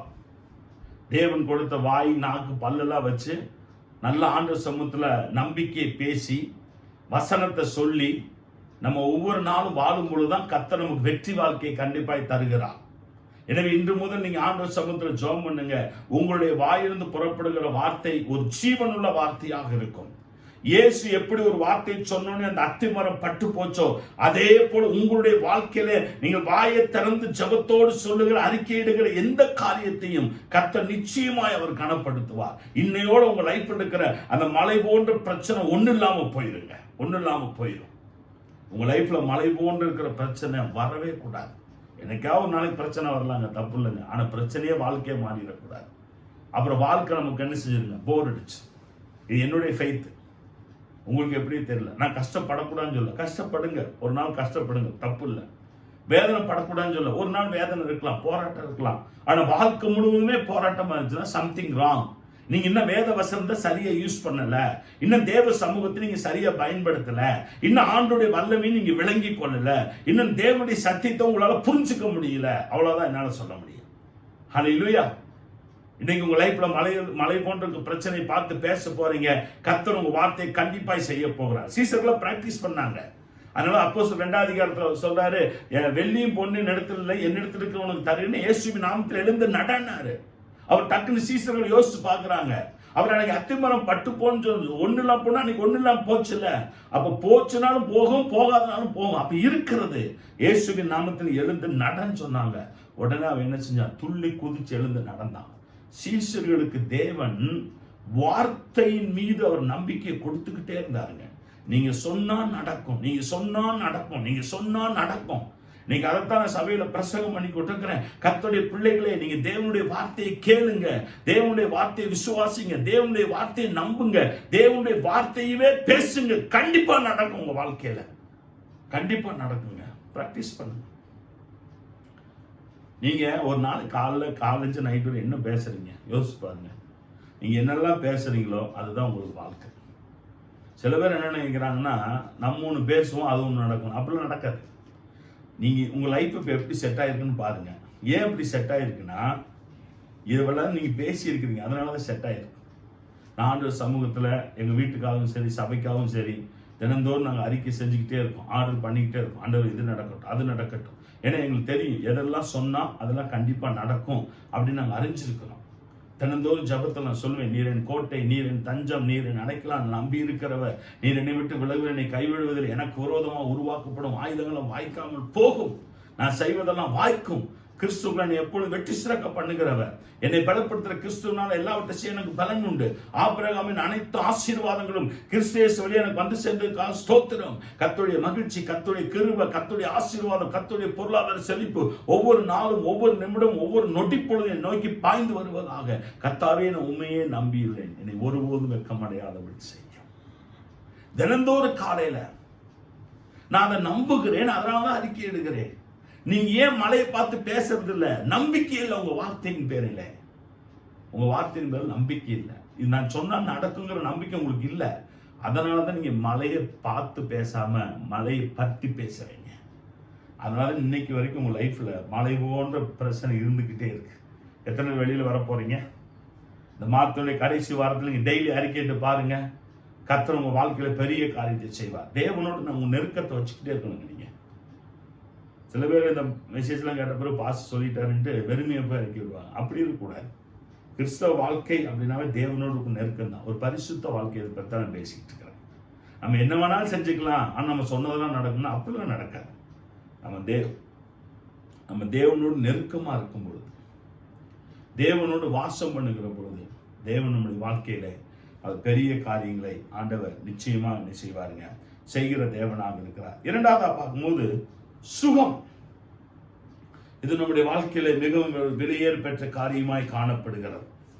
கண்டிப்பாக நாம் சுகமாய் இருக்க வேண்டும் என்று தேவன் விரும்புகிறார். வேதத்துல வாசி பார்த்தீங்கன்னா சுகத்தை பத்தி அநேக வசனங்கள் சொல்லப்படுகிறது. ஒரே ஒரு வேத வசனம் வாசிமாக்கலாம். மார்க் 5:27-29 வாசிங்க. மார்க் 5:27-29. இயேசுவை குறித்து கேள்விப்பட்டு நான் அவருடைய வஸ்திரத்தை ஆகிலும் தொட்டால் சொஸ்தமாவேன் என்று சொல்லி ஜனக்கூட்டத்துக்குள்ளே அவருக்கு பின்னாக வந்து அவருடைய வஸ்திரத்தை தொட்டாள். உடனே அவருடைய உதிரத்தின் ஊரல் நின்று போயிற்று. அந்த வேதனை நீங்கி ஆரோக்கியம் அடைந்ததை அவள் தன் சரீரத்தில் உணர்ந்தாள். ஆண்டவருடைய வசனம் சொல்கிறது 27, 28, 23 வசனம் வாசி பார்த்தீங்கன்னா, இயேசுவை குறித்து கேள்விப்பட்டு நான் அவருடைய வஸ்திரங்களை ஆகியும் தொட்டால் சுஸ்தமாவேன் என்று சொல்லி 12 வருஷ பெரும்பாடுள்ள ஒரு ஸ்திரீ பைபிள் சொல்லப்படுகிறது. இந்த சத்தியத்தை நீங்க நிறைய முறை கேள்விப்பட்டிருக்கிறீங்க. ஆனா 12 வருஷ பெரும்பாடுள்ள ஸ்திரீ நிறைய டாக்டர்கிட்ட போனா, எந்த டாக்டர்ட்டையும் போயிட்டு நான் சுகத்தோடு வருவேன்னு சொல்லி அறிக்கையிடவே இல்லை. ஏன்னா ஒரு மருத்துவர்கள் நமக்கு பரிபூர்ண சுகத்தை கொடுக்கவே முடியாதுங்க. என்னைக்குமே ஒரு மருந்து மாத்திரை கொடுக்கலாம், அதுல நமக்கு சுகம் கிடைக்கும், அவ்வளவுதான். ஆனா தேவன் கொடுக்கிற தெய்வீக சுகத்தை எந்த மருத்துவருமே கொடுக்க முடியாது. ஆனா இந்த அம்மா சொன்னாங்க, இயேசுவை குறித்து கேள்விப்பட்டுனா இயேசு எப்படிப்பட்டவர், அவரை தொட்ட இப்படிலாம் சுகமாகுதுன்னு சொல்லி கேள்விப்பட்ட உடனேயும் அந்த அம்மாவுக்கு சுகத்தோடு வாழணுங்கிற எண்ணம் உள்ள வந்துச்சுங்க. இயேசுவை பத்தி நீங்க கேள்விப்பட்டாவே என்ன அர்த்தம் தெரியுமா? நீங்களும் நானும் சுகத்தோடு வாழணுங்கிற எண்ணம் நமக்குள்ள கண்டிப்பா வந்துடணும். அது கொரோனாவின் நாளா இருந்தாலும் சரி, எந்த நாளா இருந்தாலும் சரி, கர்த்தர் உங்களுக்கு எனக்கு நல்ல சுகத்தை கர்த்தர் தர வேண்டும். இது நம்ம டெய்லி சுகத்துக்காக விசுவாச அறிக்கை கண்டிப்பாக நம்ம செய்தே ஆக வேண்டும். அல்லேலூயா. அந்த அம்மா சொன்னாங்க, நான் போய் வஸ்திரத்தை தொட்டு சொஸ்தமாவேன் என்று சொல்லி ஜனக்கூட்டத்துக்குள்ள அவருக்கு பின்னாக வந்து அவருடைய வஸ்திரத்தை தொட்டால் உடனே அவருடைய உதரத்தின் ஊரல் நின்று போயிற்று. அந்த வேதனை நீங்கி ஆரோக்கியம் அடைந்ததை அவள் சரீரத்தில் உணர்ந்தாள். இதுதான் கிறிஸ்டியானிட்டி. நான் இயேசுவை தொடுகிற பொழுது தேவனுடைய வல்லமை எனக்குள்ள வந்து நான் சுகமாய் இருப்பதை உணர வேண்டும். நான் சில பேர்த்து பார்த்து கேட்பேன், நீங்க எப்படிங்க இருக்கீங்க அப்படின்னா பலவிதமான பதில்கள் சொல்லுவாங்க. மிந்திக்கு இப்ப பரவாயில்லைங்க அப்படிம்பாங்க. ஓ அப்படிங்களா அப்படின்னு என்ன சொல்றேன்னா, கொஞ்சோண்டு மாறது ஏற்பட்டிருக்கு அப்படின்னு.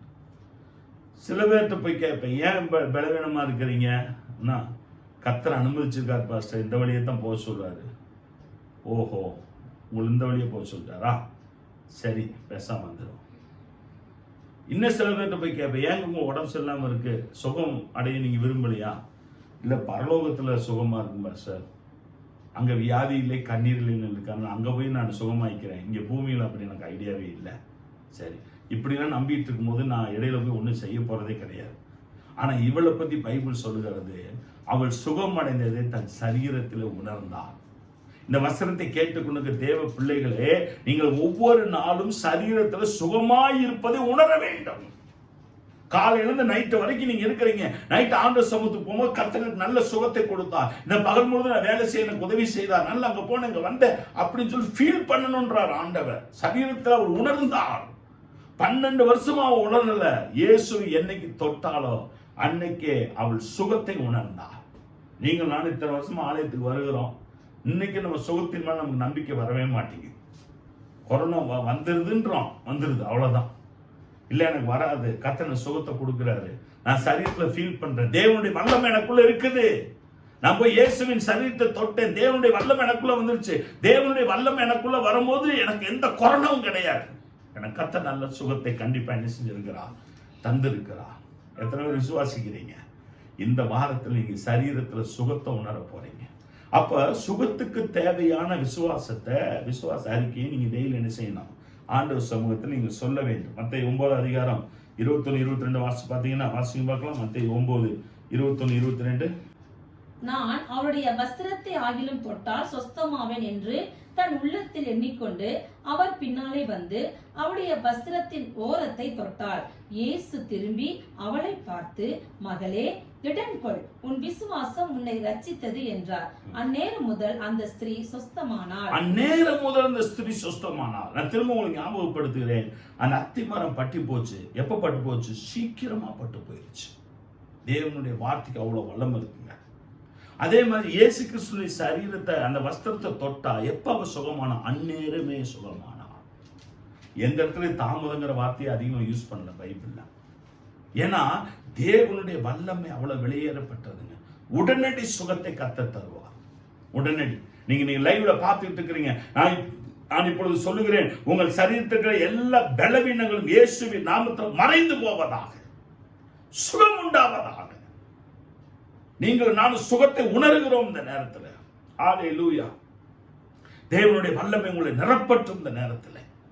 அன்னைக்கு 12 வருஷம் பெரும்பான்மை ஸ்திரிக்கு தேவனுடைய வல்லமை புறப்பட்டு செல்லும் என்றால், நீங்க லைவ்ல பார்க்கிறவங்க ஒவ்வொருவருக்கும் தேவனுடைய வல்லமை புறப்பட்டு சென்று உங்கள் சரீரத்தை தொடும். நீங்கள் சரீரத்தில் உணர்வீர்கள், கர்த்தர் எனக்கு சுகத்தை கொடுத்தார் என்று சொல்லி. அதுதாங்க கிறிஸ்டியானிட்டி லைஃப். தேவன் நமக்கு வல்லமையை வைத்திருக்கிறார். மார்க் 6 அதிகாரம் 56 வசனம் நீங்க வாசி பார்த்தீங்கன்னா சொல்லப்படுகிறது. வாசிக்க பார்க்கலாம். மார்க் 6:56. அல்லாமலும் அவர் பிரவேசித்த கிராமங்கள், பட்டணங்கள், நாடுகள் எவைகளோ அவைகளில் சந்தை வெளிகளிலே வியாதிக்காரரை வைத்து அவருடைய வஸ்திரத்தின் ஓரத்தை ஆகிலும் அவர்கள் தொடும்படி உத்தரவாக வேண்டும் என்று அவரை வேண்டிக் கொண்டார்கள். அவரை தொட்ட யாவரும் சொஸ்தமானார்கள். அவரை தொட்ட யாவரும் சொஸ்தமானார்கள். எத்தனை பேர் இயேசுவை தொடுறாங்களோ அத்தனை பேருக்கு சுகம் உண்டுங்க. இன்னைக்கு உங்களுக்கு சுகம் இல்லைன்னா நீங்க இயேசுவை தொடலன்னு அர்த்தம். இயேசு மேல அந்த குற்றச்சாட்டு சொல்லக்கூடாது. ஆண்டவர் மேல நம்ம எதுவுமே சொல்ல முடியாது. நீங்க இயேசுவை தொட வேண்டும். உங்களுக்கு தான் வாஞ்சை வேண்டும். உங்களுக்கு தான் சுகமாய் வாழ வேண்டும் என்று. சிலருக்கு சுகமா வாழுங்கிற வாஞ்சியே இல்லைங்க. வாஞ்சியே இல்லை. நான் ஆண்டவருடைய கிருபையில 20 வருஷம் ஊழியம் செய்யறேன். சுகத்தோடு வாழணுங்கிற வாஞ்ச ரொம்ப குறைவாகி போச்சு. ஏன்னா மக்கள் சுத்தி முத்தி பாக்குறாங்க, எல்லாருமே வியாதி தான். எல்லாருக்கும் வியாதி இருக்கிறாங்க, அப்ப நமக்கு வியாதி வரும் போல தெரியுது அப்படின்னு. பைபிள்ல கொஞ்சம் பேர் வியாதியா இருக்காங்க, அந்த உதாரணத்தை எடுத்துக்கிறாங்க. அப்ப இதெல்லாம் பாருங்க, சுத்தி முத்தி பார்த்தா அதே நினைவு, பைபிள் அதே நினைவு. அதனால அதை பத்தி அவங்க ஜெபமே பண்ணிக்கிறது இல்லை. வியாதி வந்தா பரவாயில்ல இருக்கட்டும், நமக்காக ஜெபம் பண்ணுவோம், மக்கள் இருக்கிறாங்க அப்படின்னு சொல்லிட்டு. கர்த்தர் அன்று தினத்துல கர்த்தர் உங்க சுகத்தை தர விரும்புகிறார். 5 காரியம் ரொம்ப முக்கியங்க நான் சொல்றது. முதலாவது, உங்க மலை போன்ற பிரச்சனை இல்லாத ஒரு வாழ்க்கை கர்த்தர் உங்களுக்கு தரணும். 2வது, சுகத்தோடு வாழக்கூடிய வாழ்க்கை என்ன செய்யணும், கண்டு நிச்சயமாக தரணும். 3வதா பார்க்கும்போது மார்க் 9 அதிகாரம் 22 வசனம் வாசிங்க. மார்க் 9:22. இவனை கொல்லும்படிக்கு அது அநேகந்தரம் தீயிலும் தண்ணீரும் தள்ளிற்று. நீர் ஏதாகிலும் செய்ய கூடுமானால் எங்கள் மேல் மனதிறங்கி எங்களுக்கு உதவி செய்ய வேண்டும் என்றான்.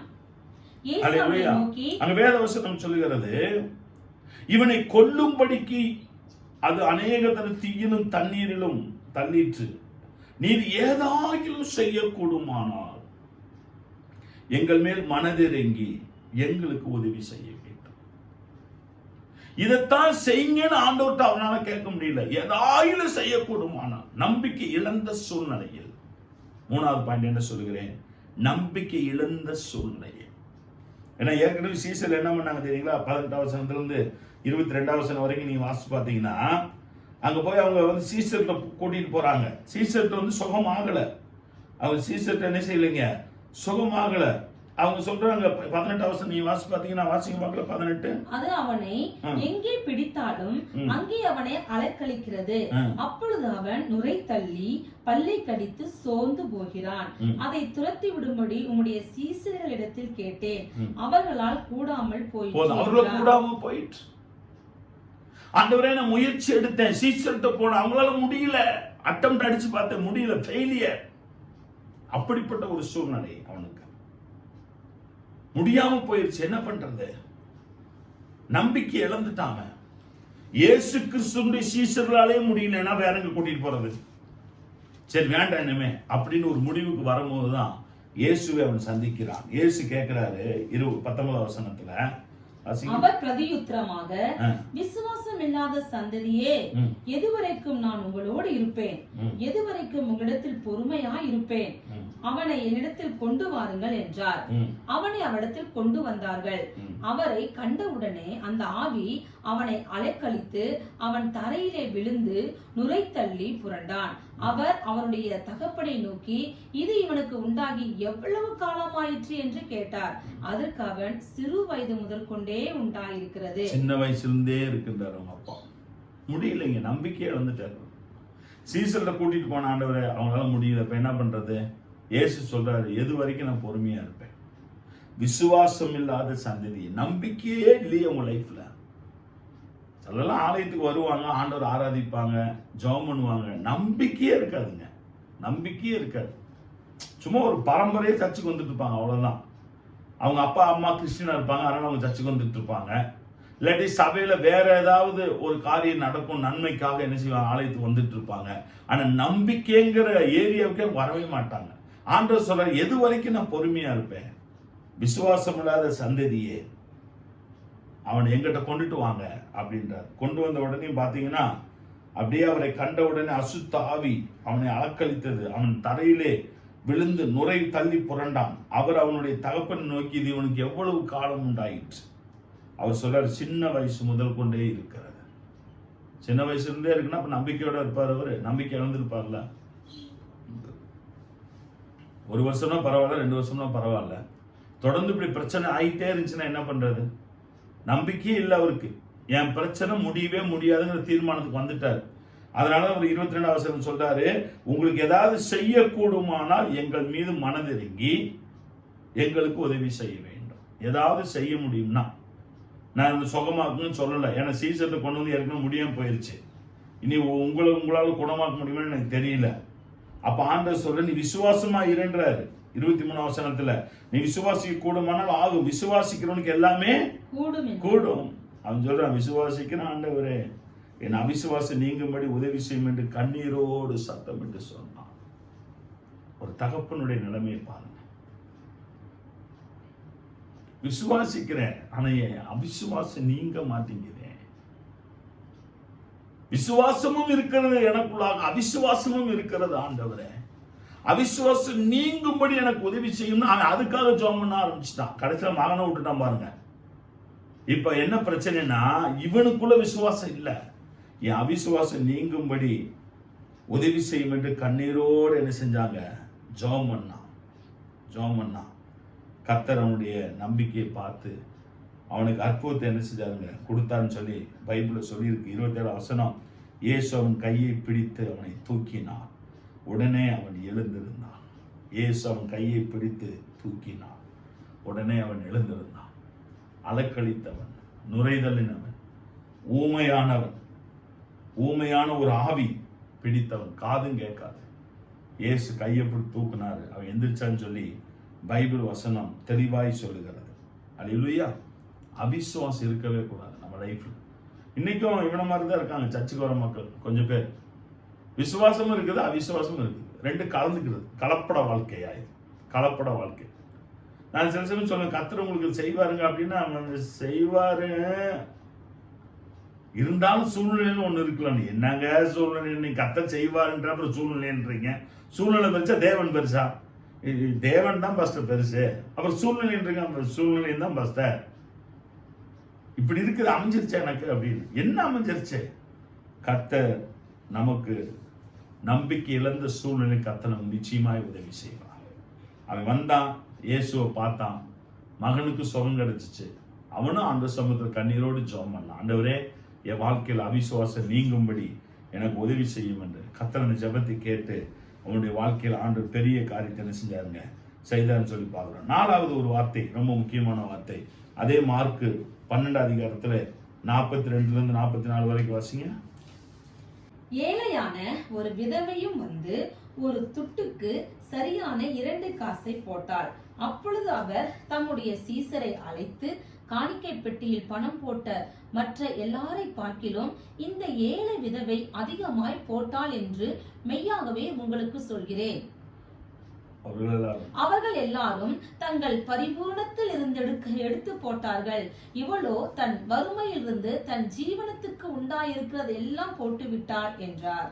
4வது பார்க்கும்போது பொருளாதார சூழ்நிலை. இந்த பொருளாதார சூழ்நிலையில நம்ம நம்பிக்கையை நாம் கண்டிப்பாக வெளிப்படுத்த வேண்டும். கிறிஸ்தவ வாழ்க்கையில ஃபைனான்ஸ் வந்து ரொம்ப முக்கியமான ஒரு காரியம். நான் சபையில பொருளாதாரத்தை பத்தி தான் அதிகமாய் பேசுகிறேன். ஏனென்றால் இந்திய தேசத்தை எடுத்துட்டீங்கன்னா, ஆண்டவருக்குள்ள வந்தவங்கல்ல ஏகப்பட்ட பேர் கஷ்டப்பட்டுட்டு தான் இருக்கிறாங்க. ஃபைனான்ஸ்க்காக, பணத்துக்காக கஷ்டப்பட்டுட்டே இருக்காங்க. என் கூட யாரெல்லாம் நெருங்கி பழகுறாங்களோ அவங்களுக்கு ஃபைனான்ஸ்ல மேல வர்றதுக்கு நான் ஏதாவது சொல்லிக்கிட்டே இருப்பேன். இதை செய்யுங்க பிரதர், அதை செய்யுங்க பிரதர், கர்த்தர் உங்களுக்கு ஆசீர்வாதத்தை தருவாரு. எதையும் பார்க்காதீங்க, நீங்க ஆண்டவரை நம்பி செய்யுங்க. கர்த்தர் உங்களோடு கூட இருப்பார். இன்னைக்கு இல்ல, காலங்கள் வரும்போது தேசம் உங்களை பார்க்கும். கர்த்தர் உங்களை உயர்த்துவார் கண்டிப்பா அப்படின்னு நெருக்கமான இருக்கவங்ககிட்ட நான் பேசிக்கிட்டே இருப்பேன். 4வது பார்க்கும்போது பொருளாதார சூழ்நிலையில உங்க நம்பிக்கையை நீங்கள் வெளிப்படுத்த வேண்டும். பைனான்ஸ்ல நம்ம கண்டிப்பாக ஒரு பெரிய மாற்றத்துக்குள்ளாய் கடந்து வர வேண்டும். ஆண்டவர் இயேசு ஏற்றுக்கொள்ளும்போது கஷ்டப்படுறது தப்பு இல்லை, கொஞ்ச நேரம் கஷ்டப்படலாம். ஆனா வாழ்க்கை மூலம் கஷ்டப்பட்டு நம்ம வாழ்க்கை மூலம் மற்றவங்ககிட்டே வாங்கிட்டு இருந்தோம்னா தப்பு. கர்த்தர் உங்களை என்னை ஆபிரகாமை போல ஆசீர்வதித்து மற்றவர்களுக்கு உதவி செய்யக்கூடிய வகையில கர்த்தர் கண்டிப்பாக நம்மளை உயர்த்த வேண்டும். இந்த காரியத்துல நாம் தேவன் என்ன சொல்லுகிறார், கண்டிப்பா என்ன செய்யணும், செய்ய வேண்டும். அங்க 42 வசனம் சொல்கிறது, ஏழையான ஒரு விதவி ஒரு துட்டுக்கு சரியான 2 காசை போட்டாள். அப்பொழுது அவர் தம்முடைய சீசரை நோக்கி சொல்றாரு, காணிக்கை பெட்டியில் பணம் போட்ட மற்ற எல்லாரை பார்க்கிறோம் இந்த ஏழை விதவை அதிகமாய் போட்டால் என்று மெய்யாகவே உங்களுக்கு சொல்லுகிறேன். அவர்கள் எல்லாரும் தங்கள் பரிபூரணத்திலிருந்து எடுத்து போட்டால் இவ்வளவு தன் வறுமையிலிருந்து தன் ஜீவனத்துக்கு உண்டானதெல்லாம் போட்டு விட்டார். கொடுப்பதை பற்றி பார்க்கிறோம். பொருளாதாரத்துல ஆண்டவரை கண்டிப்பா நம்பணுங்க. ஆண்டவர் சொல்றாரு, இவங்களாம் பரிபூர்ணத்திலிருந்து எடுத்து போட்டாங்க, இவ பரிபூர்ணத்தையே போட்டுட்டா. அவர்கிட்ட இருக்கிறதே 2 காசு தான். அப்ப அவ காணிக்கப்பட்டு போடுறான்னா நம்பிக்கை இல்லாம அவ போடுவா. கர்த்தரின் தேவைகளை சந்திப்பா. ஒரு துட்டுக்கு சரியான 2 காசு, என் ஜீவனத்துக்கு உண்டான காசு. ஆனா அதை நான் தேவ சமூகத்தில் விதைக்கிறேன் என்று சொல்லி விதைக்கிறார். கர்த்தர் அதை நிச்சயமாய் கனப்படுத்துகிறார். அல்லேலூயா. போன வாரத்துல ஜான் பிரபு எங்க வீட்டுக்கு வந்திருந்தார். நான் சில விஷயம் அவரோடு கூட பேசி கொண்டு இருந்தேன். பேசிட்டு இருக்கும் போது நான் அவரிடத்துல நான் எப்படி ஃபைனான்ஸ் மெயின்டைன் பண்ணுகிறேன் என்று சொல்லி சில வார்த்தைகளை அவரோடு கூட சொன்னேன். அப்ப நான் அவர்கிட்ட சொன்னேன், ஜான், நாங்கள் குடும்பமாக எப்பொழுதுமே 1ஆம் தேதி ஆண்டவர் தசமபாகத்தை என்ன செய்கிறோம், படைத்து விடுகிறோம். தேவனுக்கு கொடுக்க கொடுக்க கொடுக்க கொடுக்கத்தான் கர்த்தருடைய வாழ்க்கையில ஆசீர்வாதத்தை என்ன செய்வார், கண்டிப்பாய் தருவார். அதனால இந்த வேதவசனம் வாசிச்சு பார்த்தீங்கன்னா, அந்த விதவை தன் ஜீவனத்துக்கு உண்டானதெல்லாம் போட்டுட்டா. கர்த்தர் அவளைத்தான் சொன்னாரு, நீ அதிகமாய் போட்டாய் அப்படின்னு சொல்லி சொல்றார். அதிகமாய் போட்டாய். நான் விசுவாசிக்கிறவ அதிகமா போடுவா போல. ஏன்னா கர்த்தர் அந்த 2 காசு பிளஸ் பண்ணிடுவார். ஆண்டவர் கொடுத்தவங்க யாரும் ஆசீர்வாதத்தை பெற்றுக்கொள்ளாமல் போகவே மாட்டாங்க. நான் விசுவாசிக்கிற அந்த விதவை பின்னாட்கள் ஆசீர்வதிக்கப்பட்டிருப்பான், நிறைய ஆண்டவருக்காக கொடுத்துருப்பான்னு நான் நினைக்கிறேன். இல்லைங்களா? ஆண்டவருக்காக கொடுக்கும் பொழுதுதான் கர்த்தர் என்ன செய்வாருங்க, ஆசீர்வதிப்பா. நம்ம ஒவ்வொரு மாசமும் கரெக்டா வருகிற வருமானத்துல ஆண்டவருக்கு தசமபாகத்தை என்ன செய்ய வேண்டும், கொடுத்து விட வேண்டும். கர்த்தருக்கென்று கொடுக்கிற காணிக்கைகளை யோசிச்சுலாம் என்ன செய்யக்கூடாது, கொடுக்க கூடாது. இல்லையா? நம்ம கடைக்கு போறோம், கடையில சாப்பிட போறோம், யோசிச்சா சாப்பிட்றோம். இல்லைங்களா? அன்னபூர்ணா கடைக்கு போறோம், காஃபி குடிக்கிறோம். ஒரு காஃபி எவ்வளவுங்க, 28 ரூபா 50 காசு. சரி, பாதியா கொடுங்க, 14 ரூபாய் கொடுங்க, அப்படியே கேட்குறோம். வாட்டுக்கு போறோம், வாட்டுக்கு ஆர்டர் பண்றோம். எனக்கோ ஒரு நாளைக்கு போறோம், சாப்பிட்றோம், வரோம். துணி எடுக்க போறோம், யோசிச்சுட்டா இருக்கிறோம். நல்லதா கொடுங்கன்னு தான் கேட்குறோம். 500 ரூபா சேலை இருக்குதா, இருக்குதுங்க. 700 ரூபாய் கிடைக்குமா, நல்லதா கொடுங்க. இதோட குவாலிட்டி கொஞ்சம் நல்லா கிடைக்குமா. இப்ப நமக்குன்னு வாங்குகிற பொழுது, நமக்குன்னு எல்லாவற்றையும் பெற்றுக்கொள்கிற பொழுது ஆண்டவர்கிட்டயே பெஸ்டா தான் கேட்கிறோம். ஆனா நம்ம தேவனுக்கு கொடுப்பது எப்படி இருக்கிறது? இன்னைக்கு உங்களை நீங்களே சோதிச்சு பாருங்க. அல்லேலூயா. தாவீதை பத்தி சொல்லும் போது ஒரு பாஸ்டர் பேசினாரு, அந்த மெசேஜ் நான் கேட்டுக்கிட்டு இருந்தேன். அப்ப அவர் சொன்னாரு, தாவீது மரிக்கும் தருவாயில் இருக்கும் போது அவர் பாருங்க, ஆலயத்துக்குன்னு சேர்த்து வச்ச பணத்தையும் ஆலயம் கட்டுகிறதுக்கு அப்பொழுது இருந்த காசையும் மொத்தமா எடுத்து சாலமோன் கொடுத்துட்டார். இந்த நீ வச்சு கட்டிக்கப்பா, சர்ச்சை கட்டு, நீ சர்ச்சை கட்டுவேன்னு ஆண்டவர் சொல்லிட்டார் அப்படின்னு சொல்லிட்டார். ஆனா சாலமோனுடைய நாட்கள்ல பாத்தீங்கன்னா வெள்ளியும் பொண்ணு ஒரு பொருளாவே எண்ணப்படலைங்க. அந்த அளவுக்கு கர்த்தர் ஐஸ்வர்யத்தை கர்த்தர் தந்திருந்தார். காரணம் என்ன தெரியுமா? தாவீதினுடைய ஒரு தியாகம். தாவீது தேவ சமூகத்தில் ஆலயம் கட்டுவதற்காக விதைச்சதுனால கர்த்தர் சாலமோனுடைய வாழ்க்கையில ஆசீர்வதிச்சார். அந்த பாஸ்டர் சொன்னாரு, சந்ததி சந்ததியான ஆசீர்வாதத்தை கர்த்தர் நிச்சயம் உங்களுக்கு என்ன செய்வாருங்க, தருவார் என்று சொல்லி.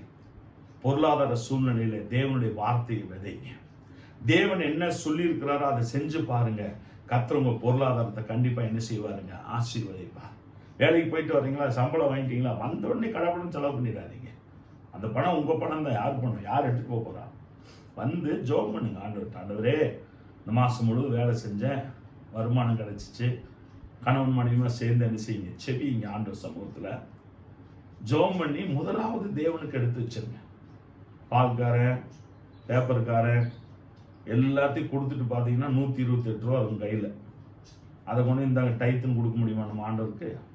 முதல்ல தேவனுக்கு இவ்வளோ வருமானத்தில் 10% ஆண்டவருக்கு கொடுத்துருவோம். மீதி இவ்வளோ பணம் இருக்கு, இதை நம்ம ஃபைனான்சியலாக எப்படி பிளான் பண்ணலாம் அப்படின்னு சொல்லி நீங்கள் திட்டமிட்டு பாருங்க. கர்த்தர் உங்க வாழ்க்கையில நிறைவான ஆசீர்வாதத்தை என்ன செய்வாங்க? தருவார். ஞாயிற்றுக்கிழமை ஆலயத்துக்கு போறீங்க, சனிக்கிழமையே காணிக்கை என்ன செய்யுங்க? எடுத்து வைத்துக் கொள்ளுங்க. நாளைக்கு ஆலயத்துக்கு போகிறோம், காலையில எந்திரிச்சு காணிக்கை காணான்னு தேடி என் பாக்கெட்ல 100 ரூபா நோட்டு, கிழிஞ்ச நோட்டு இன்னும் வச்சிருக்கிறேன். காணிக்கையில் வந்தது என் கையில் கொடுத்துட்டாங்க, நீங்க வச்சுங்க பாஸ்டர். நானும் எத்தனையோ பெட்ரோல் பங்கை போய் மாற்றி பார்த்துட்டு மாற்றவே மாட்டேன்ட்டான். கடைசியில் தமிழ்நாடு மெர்கண்டைல் பேங்க்ல போய் கேட்டேன், சர்ச்சைக்கும் நீங்கள் தாங்க இருக்கு 100 ரூபா மாற்றி கொடுங்க அப்படின்னா, அதுக்கு ஒரு முகாம் போடுவோம், முகாம் போடும்போது வந்து மாற்றுங்கன்னு இருக்காங்க. அந்த 100 ரூபாய் நான் பத்திரமா வச்சிருக்கிறேன் பாருங்க. கர்த்தருக்கெல்லாம் கொடுக்கும்போது நல்ல நோட்டை கொடுங்க. இது கிழிஞ்ச நோட்டை கடையில் கொஞ்சம் கொடுத்தா வாங்குவாங்களா? யோசிச்சு பாருங்க. அதை கொண்டே காணிக்கை பையில போட்டுட்டு போயிட்டாங்க. இது எப்படி செல்லும்? அது கர்த்தர் கொடுக்கும்போது நல்ல நோட்டா சனிக்கிழமை எடுத்து வச்சிருங்க, புது நோட்டு. நாங்களாம் வெளியில் அங்கங்கே போகும்போது கடைகளில் சில சமயம் புது நோட்டு கொடுப்பாங்க. புதுசு வச்சுன்னா அதை நான் அப்படியே பேக்கெட் பண்ணிடுவேன். எதுக்குன்னா ஆண்டவர் கொடுக்கறதுக்கு. ஞாயிற்றுக்கிழமை உனக்கு கொடுக்கணும்ல ஆண்டவருக்கு. நான் கொடுப்பேன், என் மனைவி, என் மகன், எங்கள் அம்மா எல்லாம் காணி கொடுக்கணும்ல. 2 சர்வீஸ் நடந்து 2 ஆராதனை சில சமயம் நாங்கள் விதைப்போம். அப்போ அந்த காணிக்கெல்லாம் எடுத்து வச்சுக்குவோம், நல்ல நோட்டாவே ஆண்டவருக்காக கொடுக்குறோம் அப்படின்னு சொல்லிட்டு. நல்ல பழக்கங்களை ஃபைனான்ஸில் மேலே வர நம்ம பண்ணிக்கிட்டே தான் இருக்கணும். அப்போத்தான் கர்த்தர் நம்மளை என்ன செய்வாங்க? நிச்சயமாக அவர் ஆசீர்வதிக்கிற தேவனாக இருக்கிறார். உங்களுக்கு ஏதாவது கர்த்தர் நன்மை செஞ்சுட்டாரா, உடனே ஒரு ஸ்தோத்திர காணிக்க, ஒரு பொருத்தனை காணிக்க. இப்போ ஆலயம் கட்டப்பட்டு வருகிறது. ஆண்டவரே, நான் ஆலயத்துக்காக தியாகத்தோடு விதைக்கிறேன். விதைச்சு பாருங்க, கர்த்தர் உங்க தேவைகளை எல்லாம் அற்புதமா என்ன செய்வாருங்க? சந்திப்பார். இந்த ஆலயம் கட்டி வருகிற பொழுது நாளைக்கு இந்த ஆலயத்தை பார்த்தீங்கன்னா, ஓ என்னுடைய பங்குதில் என்ன செய்கிறது இருக்கிறது என்று சொல்லி நம்முடைய திருச்சபையின் மக்கள் நிறைய பேர் தியாகத்தோடு கூட லாக்டவுனா இருந்தாலும் பரவாயில்லன்ட்டு கூகுள் பே மூலமாக தசமபாகத்தை காணிக்கையும் அனுப்பிச்சுட்டே இருக்கிறாங்க. நான் ஜெபம் பண்ணுவேன், ஆண்டவரே கொஞ்சத்துல உண்மையா இருந்தா அநேகத்தில் அதிகாரம் வைப்பேன்னு சொன்னீங்க, இவங்களை கர்த்தர் அப்படியே நீங்க ஆசீர்வதிங்க என்று சொல்லி நான் ஆண்டவர் சமூகத்தில் கண்டிப்பா என்ன செய்வேன்? அவங்களுக்காக ஜெபம் பண்ணுவேன். அல்லேலூயா. எனவே பொருளாதாரத்துல நீங்க ரொம்ப கவனமா ஆண்டவர்கிட்ட இருக்கணும். ஏன்னா ஆண்டவர் எல்லாத்தையும் பார்த்துக்கிட்டே தானே இருப்பாரு. அவங்களாம் பரிபூரணத்திலிருந்து போட்டாங்க, இவ ஜீவனத்துக்கு உண்டாதெல்லாம் போட்டுட்டா. அப்ப அங்க ஒண்ணு இல்லைங்கிறது ஆண்டவருக்கு தெரியுது. அந்த 2 காசை போடுறது நம்மாக்கு மட்டும் தெரியும், ஆனா இயேசுக்கு எல்லாமே தெரியும். நீங்க காணிக்கை கொடுக்கும் போது எங்க இருந்து கொடுக்குறீங்க, எதை சாக்ரிஃபைஸ் பண்ணி கொடுக்குறீங்க. அந்த ஞாயிற்றுக்கிழமை நான் கறி வாங்காம சிக்கன் வாங்காம நான் கத்தருக்கு விரைப்பேன், எங்க சாக்ரிஃபைஸ் பண்ணி எல்லாமே கத்தர் பாக்குறாருங்க. இந்த அம்மா கொடுத்தது இயேசுக்கு தெரியுமா? ஒரு துட்டுக்கு சரியான 2 காசை போட்டால் அப்படின்ற இவர் சர்டிஃபிகேட் கொடுக்குறாரு. இவ்வளோ தன் வறுமையிலிருந்து தன் ஜீவனத்துக்கு உண்டாயிருந்தாலும் போட்டு விட்டாள். அந்த காசு தான் வச்சு சாப்பிடலான்னு இருந்திருப்பா போல, ஆனா அதை கொண்டாந்து எங்கிட்ட போட்டுட்டா, இவன் தான் அதிகமா கொடுத்தா அப்படின்னு சொல்லி அவர் என்ன செய்கிறார்? சாட்சி கொடுக்கிறார். அல்லேலூயா. எத்தனை பேர் சந்தோஷமா இருக்கிறீங்க? பொருளாதாரத்துல மேல வரணும். தினந்தோறும் அதுக்குண்டான காரியங்களை நீங்க செய்யணும். ஜெபத்துல செய்யும் போது கர்த்தர் பெரிய காரியங்களை என்ன செய்வார்? 1 நாளாகமம் 4 அதிகாரம் 10 வசனம் வாசி பார்த்தீங்கன்னா 9-10. 1 நாளாகமம் 4 9-10.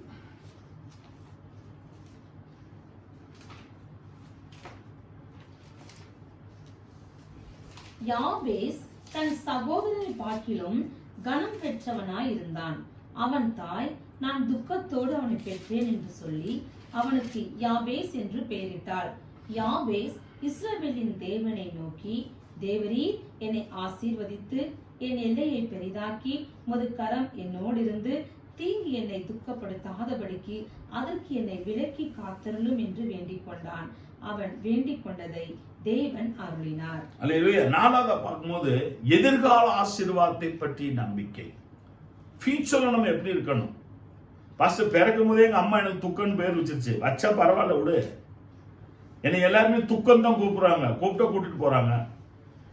என்னை எல்லாருமே குட்டைன்னு தான் கூப்பிடுறாங்க, கூப்பிட்டுட்டோம். என்னை எல்லாருமே மொட்டைன்னு தான் கூப்பிடுறாங்க, கூட்டிட்டு போறாங்க. நான் பிறந்ததே சரியில்லைங்க மாஸ்டர், இருந்துட்டு போச்சு பரவாயில்ல, அதனால ஒண்ணும் இல்லை. கெட்ட நேரத்துல பிறந்துட்டேன் மாஸ்டர், பரவாயில்ல. வாசப்படியில பிறந்துட்டேன் மாஸ்டர், பரவாயில்ல.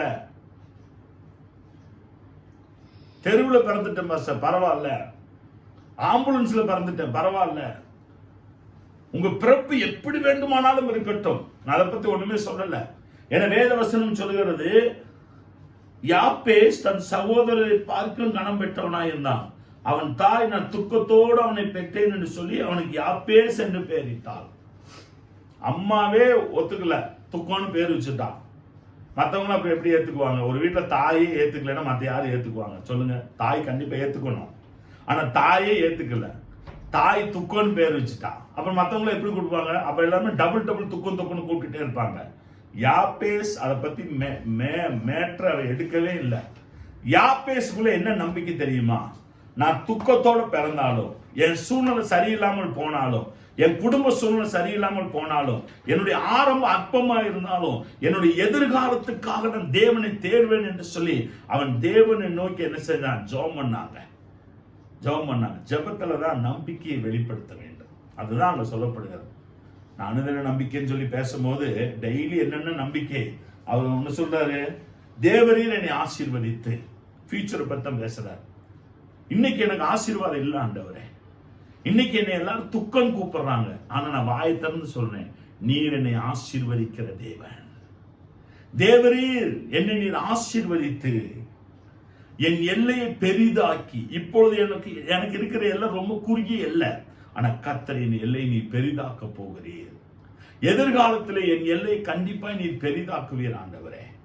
ஃபியூச்சர்ல நான் இப்படித்தான் வரப்போகிறேன் அப்படின்ற. மூணாவது சொல்றாரு, உமது கரம் என்னோடு கூட இருந்து. பிறக்கும் போது எங்க அம்மா கரம் தான் கூட இருந்துச்சு. எங்க அம்மா எனக்கு துக்கம்னு பேர் வச்சுட்டாங்க. ஆனா இனி உமது கரம் என்னோடு இருக்க வேண்டும். நீங்க என்னை துக்கம்னு எடுத்து கொஞ்ச மாட்டீங்க, நீங்க என்னை எவ்வளவு அன்போடு கூட கொஞ்சுகிற தேவன்.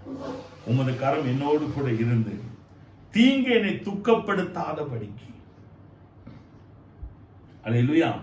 உமது கரம் என்னோடு இருந்து. இரண்டாவதாக அவர் சொல்லுகிறார், உமது கரம் என்னோடு இருந்து. எங்க அம்மாவுடைய கரம் என்னை துக்கம் தான் தூக்கி கொஞ்சுது, ஆனா உம்முடைய கரம் என்னை அழகாக கொஞ்சம் ஆண்டவரே. உமது கை, உம்முடைய சப்போர்ட் எனக்கு கண்டிப்பா வேணும். தீங்கு என்னை துக்கப்படுத்தாதபடிக்கு அதுக்கு என்னை விலக்கி காத்தள்ளும் என்று வேண்டிக் கொண்டான். அவன் வேண்டிக் கொண்டதை தேவன் அருளினார். வேண்டிக் கொண்டதுன்னா சொல்றதுங்க, சொல்றது. இப்ப 4 வார்த்தை சொன்னேன், சொல்ல முடியுமா உங்களால? யாப்பேஸ் ஆசீர்வாதமா இருக்கிறதுக்கு பெரிய ஒன்றும் செய்யல. அந்த மனசுல எப்படி வரணும்னு நினைச்சானா வாயத்தன்னு சொன்ன, அவ்வளவுதான். இன்னைக்கு நிறைய பேர் பாருங்க, அவங்களுடைய பிறப்பு, குடும்ப சூழ்நிலை இதெல்லாம் பார்த்துட்டு அப்படியே செட்டில் ஆயிடுறாங்க. சரி, நமக்கு இந்த குடிசை வீடு தான், நமக்கு இப்படிப்பட்ட வாழ்க்கை தான், நமக்கு இப்படிப்பட்ட வேலை தான், நம்முடைய லைஃப் இப்படி அமைஞ்சு போச்சு, என்ன பண்றது அப்படின்னு. இல்ல யாப்பேசை போல நீங்க தேவ சமூகத்துல ஜெபிங்க. என்ன ஜெபம் பண்ணுங்க? தேவரீர் என்னை ஆசீர்வதித்து என் எல்லை நீ பெரிதாக்கி உமது கரம் என்னோடு கூட இருந்து தீங்கனை துக்கப்படுத்தாதபடி விலக்கி என்னை காத்துக்கொள்ள நீங்க ஜெபம் பண்ணுங்க. அவன் ஜெபித்ததை கர்த்தர் அவன் கொடுத்தார் என்று வேதம் சொல்லுகிறது. இல்லையா? கொடுக்கறத பத்தி வேண்டிக் கொள்றதுன்னா வாயை திறந்து அறிக்கை எடுக்கிறது. இப்படிலாம் பிளான் பண்ணி நீங்க ஜெபம் பண்ணணும். குடும்ப ஜெபத்துல சும்மா போய் உட்காந்து தோத்திரம் ஆண்டவரே சோதரம் நல்ல 3 நேரம் சோறு கொடுத்தீங்க, துணி கொடுத்தீங்க, வீடு கொடுத்தீங்க, உங்களுடைய நாமத்துக்கு தோத்திரம், தூங்க போறோம் தோத்திரம். இதுல நீங்க என்ன முன்னேற்றத்தை பார்த்தீங்க? இந்த ஜெபத்துல என்ன இருக்குது? சாப்பாட்டுக்காக நன்றி, துணிக்காக நன்றி, இருக்கிற இடத்துக்காக நன்றி. ஏங்க எதிர்காலத்துக்காக என்னங்க ஜெபம் பண்ணீங்க? ஆண்டவரை பார்த்து சொல்லுங்க, நீங்க என்னை ஆசீர்வதிங்க, நாளைக்கு என் எல்லையை பெரிதாக்குங்க, உங்க கரை என் கூட இருக்கட்டும். 4 வார்த்தை தான், நறுக்குன்னு சொல்லி ஜெபம் பண்ணோம். சிலர்லாம் பார்த்தீங்கன்னா ஜெபம்னா அழகா பண்ணுவாங்க. சிலர் பண்ற ஜெபத்துல நமக்கே கஷ்டமா இருக்கும். இப்படி வண்டி ஓடுது, பேசஞ்சர் வண்டி மாதிரி போயிட்டு இருக்கு பாருங்க. அல்லேலூயா. கிறிஸ்துவின் கரிசனை திருச்சபை மக்கள் ஜெபத்துல சூப்பரா இருக்கணும், பளிச்சுன்னு ஜெபம் பண்ணணும். நீங்க பண்ண ஜெபத்தை அப்படியே கர்த்தர் கேட்கணும். அதாங்க ஜெபம். யாப்பேஸ் 4 வார்த்தையை சொல்லி ஜெபம் பண்ணாரு. கர்த்தர் அவன் ஜெபத்தை கேட்டு அதை அவருக்கு அருளினார் என்று வேதத்தில் சொல்லப்படுகிறது. சோ தினந்தோறும் நாம் சந்திக்கக்கூடிய 5 விதமான சூழ்நிலைகள். 1, மலை போன்ற பிரச்சனை. 2வது, சுகம் நம்ம கண்டிப்பாய் தேவை. 3வது, நம்பிக்கை இழந்த சூழ்நிலையில் கர்த்தர் நம்மோடு கூட இருக்கிறார். 4வது, பொருளாதார சூழ்நிலை. 5வது, எதிர்காலத்துக்காக யாப்பேசை போல நாம் என்ன செய்ய வேண்டும்? ஜெபிக்க வேண்டும். ஆண்டவர் இந்த வார்த்தை நிச்சயமா ஆசீர்வதிப்பார். இந்த மாதத்தினுடைய கடைசி நாளா இருந்தாலும் 4 நாள் இருக்குது. நல்ல விசுவாச அறிக்கை பண்ணுங்க. ஜெபத்துல என்னெல்லாம் பேசணுமோ அதெல்லாம் என்ன செய்யுங்க? பேசுங்க. ஜெபத்துக்கு போங்க, நல்லா பிளான் பண்ணிட்டு போங்க. நோட்டெல்லாம் எடுத்துட்டு, ஜெபம்லாம் எழுதிட்டு, எல்லாம் எடுத்துட்டு போய் ஆண்டவர் சமூகத்துல நல்லா ஜெபத்துக்கு போங்க. அப்படித்தான் போங்க. இதை கொண்டு போய் அதை கொண்டு போய் பாட்டு பாடி ஆராதிப்பு, அதெல்லாம் இன்னொரு ஏரியா. ஆனா ஜெபம்னு வரும்போது அது ஒரு ஆப்பர்ச்சுனிட்டி, தேவனோட சந்திக்கக்கூடிய டைம். அப்ப என்னெல்லாம் ஆண்டவர் நம்ம விருப்பத்தை சொல்லணுமோ அதெல்லாம் சொல்லிட்டு அதெல்லாம் அறிக்கையிட்டு வந்துட்டோம்னா கர்த்தர் கண்டிப்பா அதெல்லாம் நமக்கு செய்கிற தேவனாக இருக்கிறார். அல்லேலூயா. கண்களை மூடி நாம் செபிக்க போகிறோம். எல்லாரும் இருக்கிற இடங்களில் கண்களை மூடி ஆண்டவரை நோக்கி நாம் பார்க்க போகிறோம். கர்த்தரை பரிசுத்த ஆவியானவர் இந்த காலையில் நம்மோடு கூட பேசி இருக்கிறார். ஒரு காரியம் உங்களுக்கு சொல்லட்டுமா? இயேசுவை ஆராதிக்கிற ஒவ்வொரு மக்களும் இந்த தேசத்துல ஆசீர்வதிக்கப்பட்டவர்களாக அநேகருக்கு உதவி செய்யக்கூடிய வகையில கர்த்தர் ஜனங்களை உயர்த்தும்படி விரும்புகிறார். நீங்களும் நானும் தேவனோடு இசைந்து செல்லும் போது தேவன் கொடுக்கிற உயர்வை நாம் நிச்சயமாய் பெற்றுக்கொள்ள முடியும். எனவே இந்த காலை வேளையில நாம் ஆண்டவர் சமூகத்தில் ஒப்பு கொடுத்து நம்ம ஜெபம் பண்ணுவோம். ஆண்டவரே, எபிரேயர் 10:23 சொல்லப்பட்டதுபடி நம்முடைய நம்பிக்கையை அறிக்கையிடுகிறதிலே அசைவில்லாமல் இருக்க வேண்டும். வாக்குத்தத்தம் பண்ணினவர் உண்மையுள்ளவராயிருக்கிறார். இந்த வாரம் முழுவதும் தேவனை பிடிச்சுக்கங்க. மலை போன்ற பிரச்சனையை பார்த்து பேசுங்க. பலவீனத்தின் மத்தியில நான் சொஸ்தமாவேன்னு சொல்லி பேசுங்க. நம்பிக்கையற்ற சூழ்நிலையில ஆண்டவரே என் அவிசுவாசம் நீங்கும்படி எனக்கு உதவி செய்யுன்னு சொல்லி பேசுங்க. பொருளாதார சூழ்நிலையில மேல வரணுமா? தேவ சமூகத்துல நல்ல விதைங்க. ஆண்டவனுடைய வாழ்க்கையில யாப்பேசை போல ஜெபிக்கும் போது கர்த்தர் பெரிய காரியங்களை நிச்சயமாய் செய்வார். அன்பின் பரலோக பிதாவே, அருமையான ஆசீர்வதிக்கப்பட்ட காலை வேளையில இந்த வார்த்தையை கேட்ட ஒவ்வொரு மக்களையும் நீர் ஆசீர்வதிப்பீராக. தொடர்ந்து வழி நடத்த பெரிய காரியங்களை செய்யும். இயேசு கிறிஸ்துவின் நாமத்தில் ஜெபிக்கிறோம் நல்ல பிதாவே. ஆமென், ஆமென், ஆமென். நாத்துமாவே கர்த்தரை ஸ்தோத்திரி, என் முழுவதுமே பரிசுத்த நாமத்தை ஸ்தோத்திரி. நாத்துமாவே கர்த்தரை ஸ்தோத்திரி, கர்த்தர் செய்த சகல உபகாரங்களை மறவாதே. ஆமென், ஆமென். நம்முடைய கர்த்தராகிய இயேசு கிறிஸ்து கிருபையும் பிதாவாகிய தேவனுடைய அன்பும் பரிசுத்த ஆவியானவருடைய அந்யோன்ய ஐக்கியமும் நம் அனைவரோடும் என்றென்றும் சதா காலங்களிலும் நிலைத்திருப்பதாக. ஆமென், ஆமென். அல்லேலூயா. கர்த்தர் உங்களை அதிகமாக ஆசீர்வதிப்பாராக. இந்த செய்தி உங்களுக்கு நிச்சயம் ஆசீர்வாதமாக இருந்திருக்கும் என்று நம்புகிறேன். உங்கள் நண்பர்களுக்கும் குடும்ப அங்கத்தினருக்கும் நீங்க லைக் பண்ணுங்க, கமெண்ட் பண்ணுங்க, ஷேர் பண்ணுங்க, சப்ஸ்கிரைப் பண்ண மறந்துடாதீங்க. கர்த்தர் உங்களை அதிகமாக ஆசீர்வதிப்பார். மீண்டும் அக்டோபர் மாதம் 1ஆம் தேதி காலையில சந்திப்போம். கர்த்தர் நாம் மகிமைப்படுவதாக. ஆமென். God bless you. God bless you. God bless you.